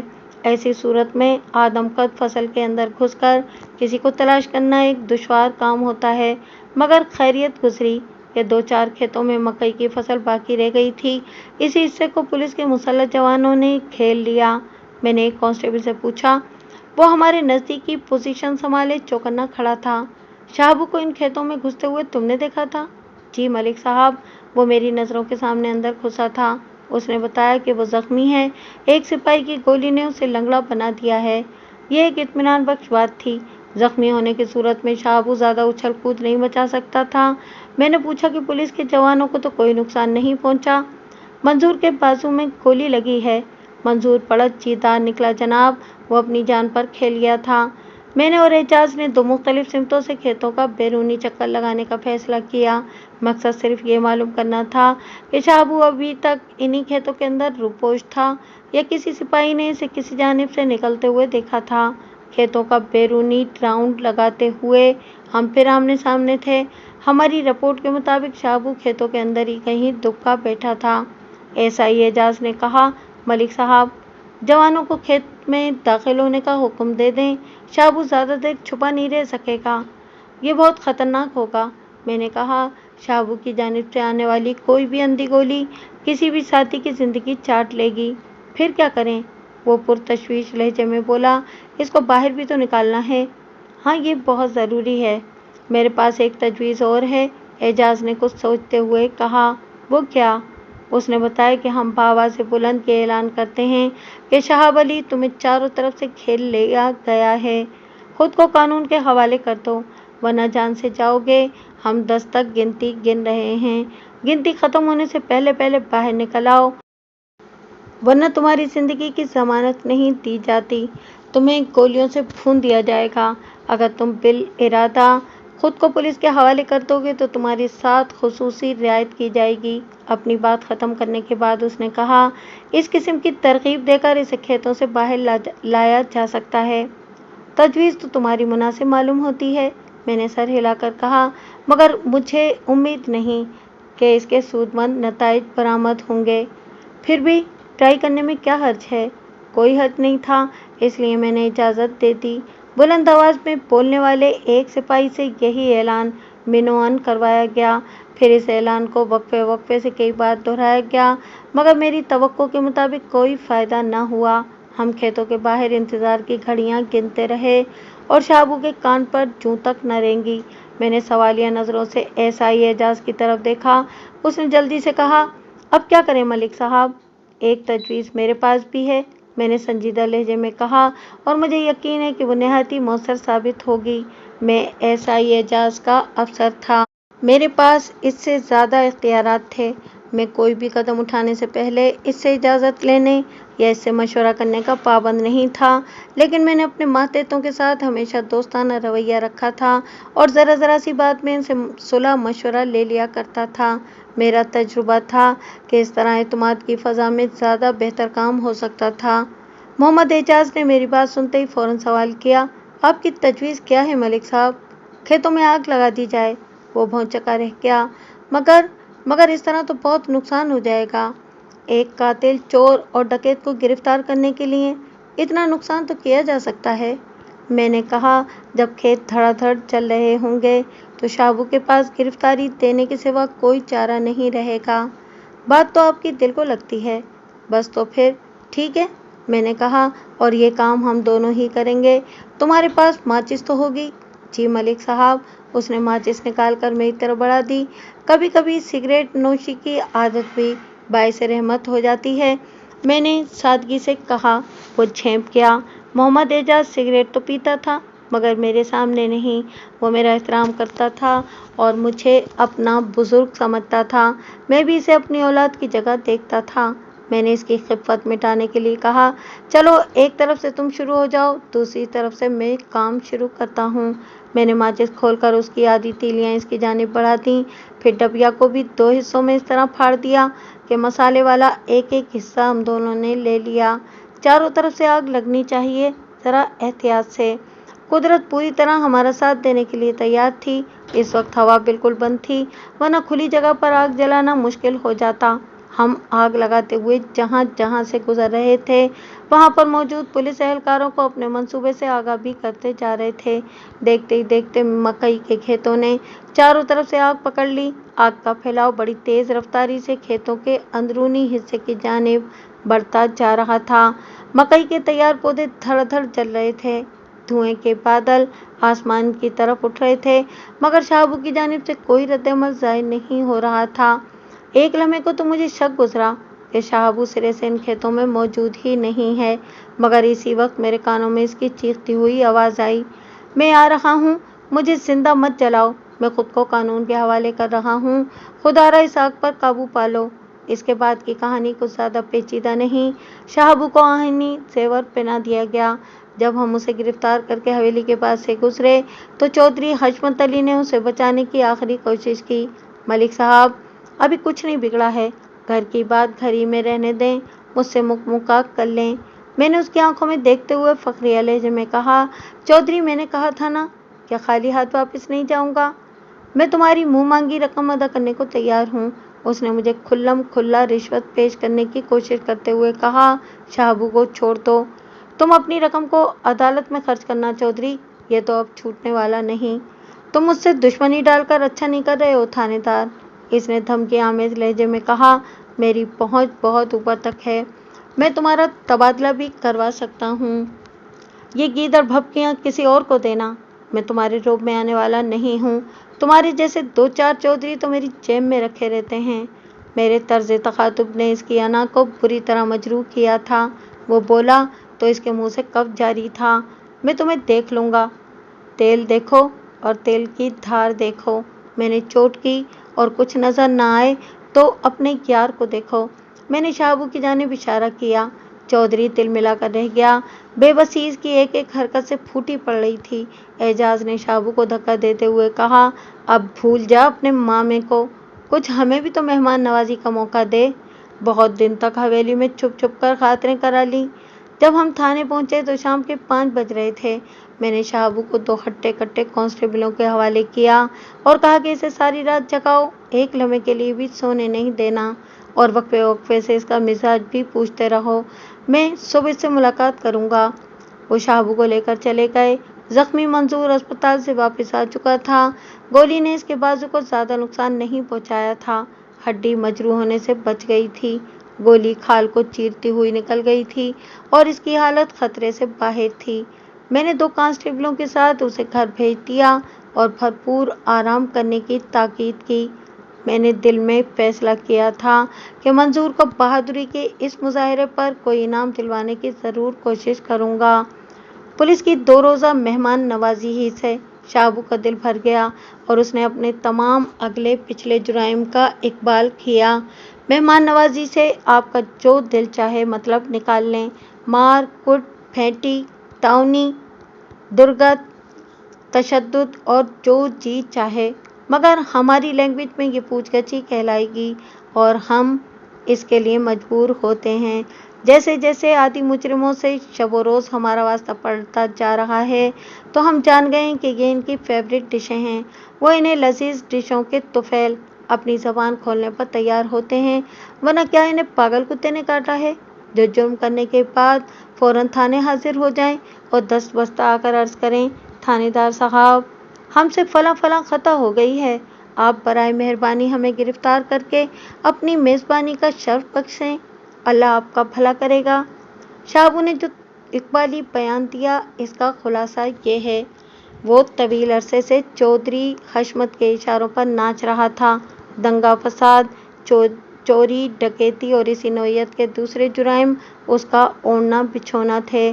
संगीन किस्म के जुराइम की वारदातें वो आसपास के गांव में जाकर करता था और जो कुछ भी हाथ लगता था वो चौधरी के हवाले कर देता था। चौधरी इसकी भरपूर पुष्टपनाही करता था और इसे पूरी तरह तहफ़्फ़ुज़ भी फराहम करता था। फतेह मोहम्मद की बेटी के ज़ेवरात और दीगर कीमती सामान भी चौधरी की हवेली से बरामद हो गया। शाहबू ने बाकायदा एक छोटा सा गिरोह बना रखा था जिसका वो सरगना था। इसके 3 साथी फतेह मोहम्मद के गांव की पुलिस के हत्थे चढ़ चुके थे। शाहबू किस्मत से हमारे हिस्से में आया था। मैंने मज़कूरा गांव में शाहबू की गिरफ्तारी की इत्तला मुतल्लिका थाने को पहुंचा दी थी। वक़ुआ की रात, जिस रात जीदा कत्ल हुआ, शाहबू और जीदे में खासी तल्ख कलामी हो गई थी और वो मरने मारने पर आमादा नजर आते थे। जीदे ने गुस्से में शाहबू को मादरजात गालियों से भी नवाजा था। दूसरों के समझाने पर वो अपने गुस्से को पी गया था, मगर सुल्तान के अड्डे से बाहर आकर जीदा एक मरतबा फिर इसे उलझ पड़ा था। मजबूरन इसे जीदे को ठिकाने लगाना पड़ा। जीदा इसके बाएं हाथ का खेल नहीं था। जीदा कोई मट्टी का गुड्डा नहीं था। वो अकेले शाहबू के बस का नहीं था, मगर इस वक्त शाहबू के साथ उसके चंद रफीका-कार भी थे। इसलिए शाहबू को जीदे पर काबू पाने में किसी दुश्वारी का सामना नहीं करना पड़ा। ये इसी रात का जिक्र है जब शाहबू और उसके साथियों ने चोरी की गर्ज से फतेह मोहम्मद के गांव का रुख करना था। केस अपनी जगह मुकम्मल था। मुजरिम का इकबाली बयान ही काफ़ी था। मैंने तमाम कार्रवाइयाँ करने के बाद चालान अदालत में पेश कर दिया। चंद पेशियों के बाद शाहबू को अदालत ने सजाए मौत का हुक्म सुना दिया था। बाद अज़ां चौधरी हशमत बड़ी अदालत में ये मुकदमा ले गया था और केस कुछ अरसे मजीद चला, मगर इससे कोई ख़ास फ़ायदा न हुआ और आला अदालत ने भी शाहबू के खिलाफ डिग्री दे दी थी। ताहम इतना हुआ कि इस भाग दौड़ के नतीजे में इसकी सजाए मौत उम्र कैद में बदल गई। इस वाक़ये के 1 साल बाद ज़री ज़ुल्फ़िकार उर्फ़ ज़ुल्फ़ी की बीवी बनकर उसके घर आ गई। जुल्फी की पहली बीवी को खेतों में किसी जहरीले सांप ने डस लिया था और वो बच न सकी। जरी जुल्फी की दूसरी बीवी थी, जबकि वो जरी का तीसरा शौहर था। कुदरत के खेल भी निराले होते हैं, समझ में नहीं आते। वो बिछड़ कर मिल गए थे। अब इन्हें किसी हलवाई की दुकान की आड़ में छुप छुप कर मिलने की ज़रूरत नहीं थी। कुदरत के कारखाने में हर काम का वक्त मुकर्रर है। इंसानी अकल इसे समझने से कासिर है। मकतूल जीदे की माँ इनायत बीबी के बकौल जरीना उर्फ जरी एक डायन थी जो अपने 2 शौहरों को खा गई थी। अब तीसरे की बारी थी, मगर ऐसी कोई बात ज़हूर पजीर नहीं हुई। मैं जब तक इस थाने में तैनात रहा और जब भी इनसे मुलाकात हुई, मैंने इन्हें खुशो खुर्रम ही पाया। अब जाने कहाँ होंगे वो।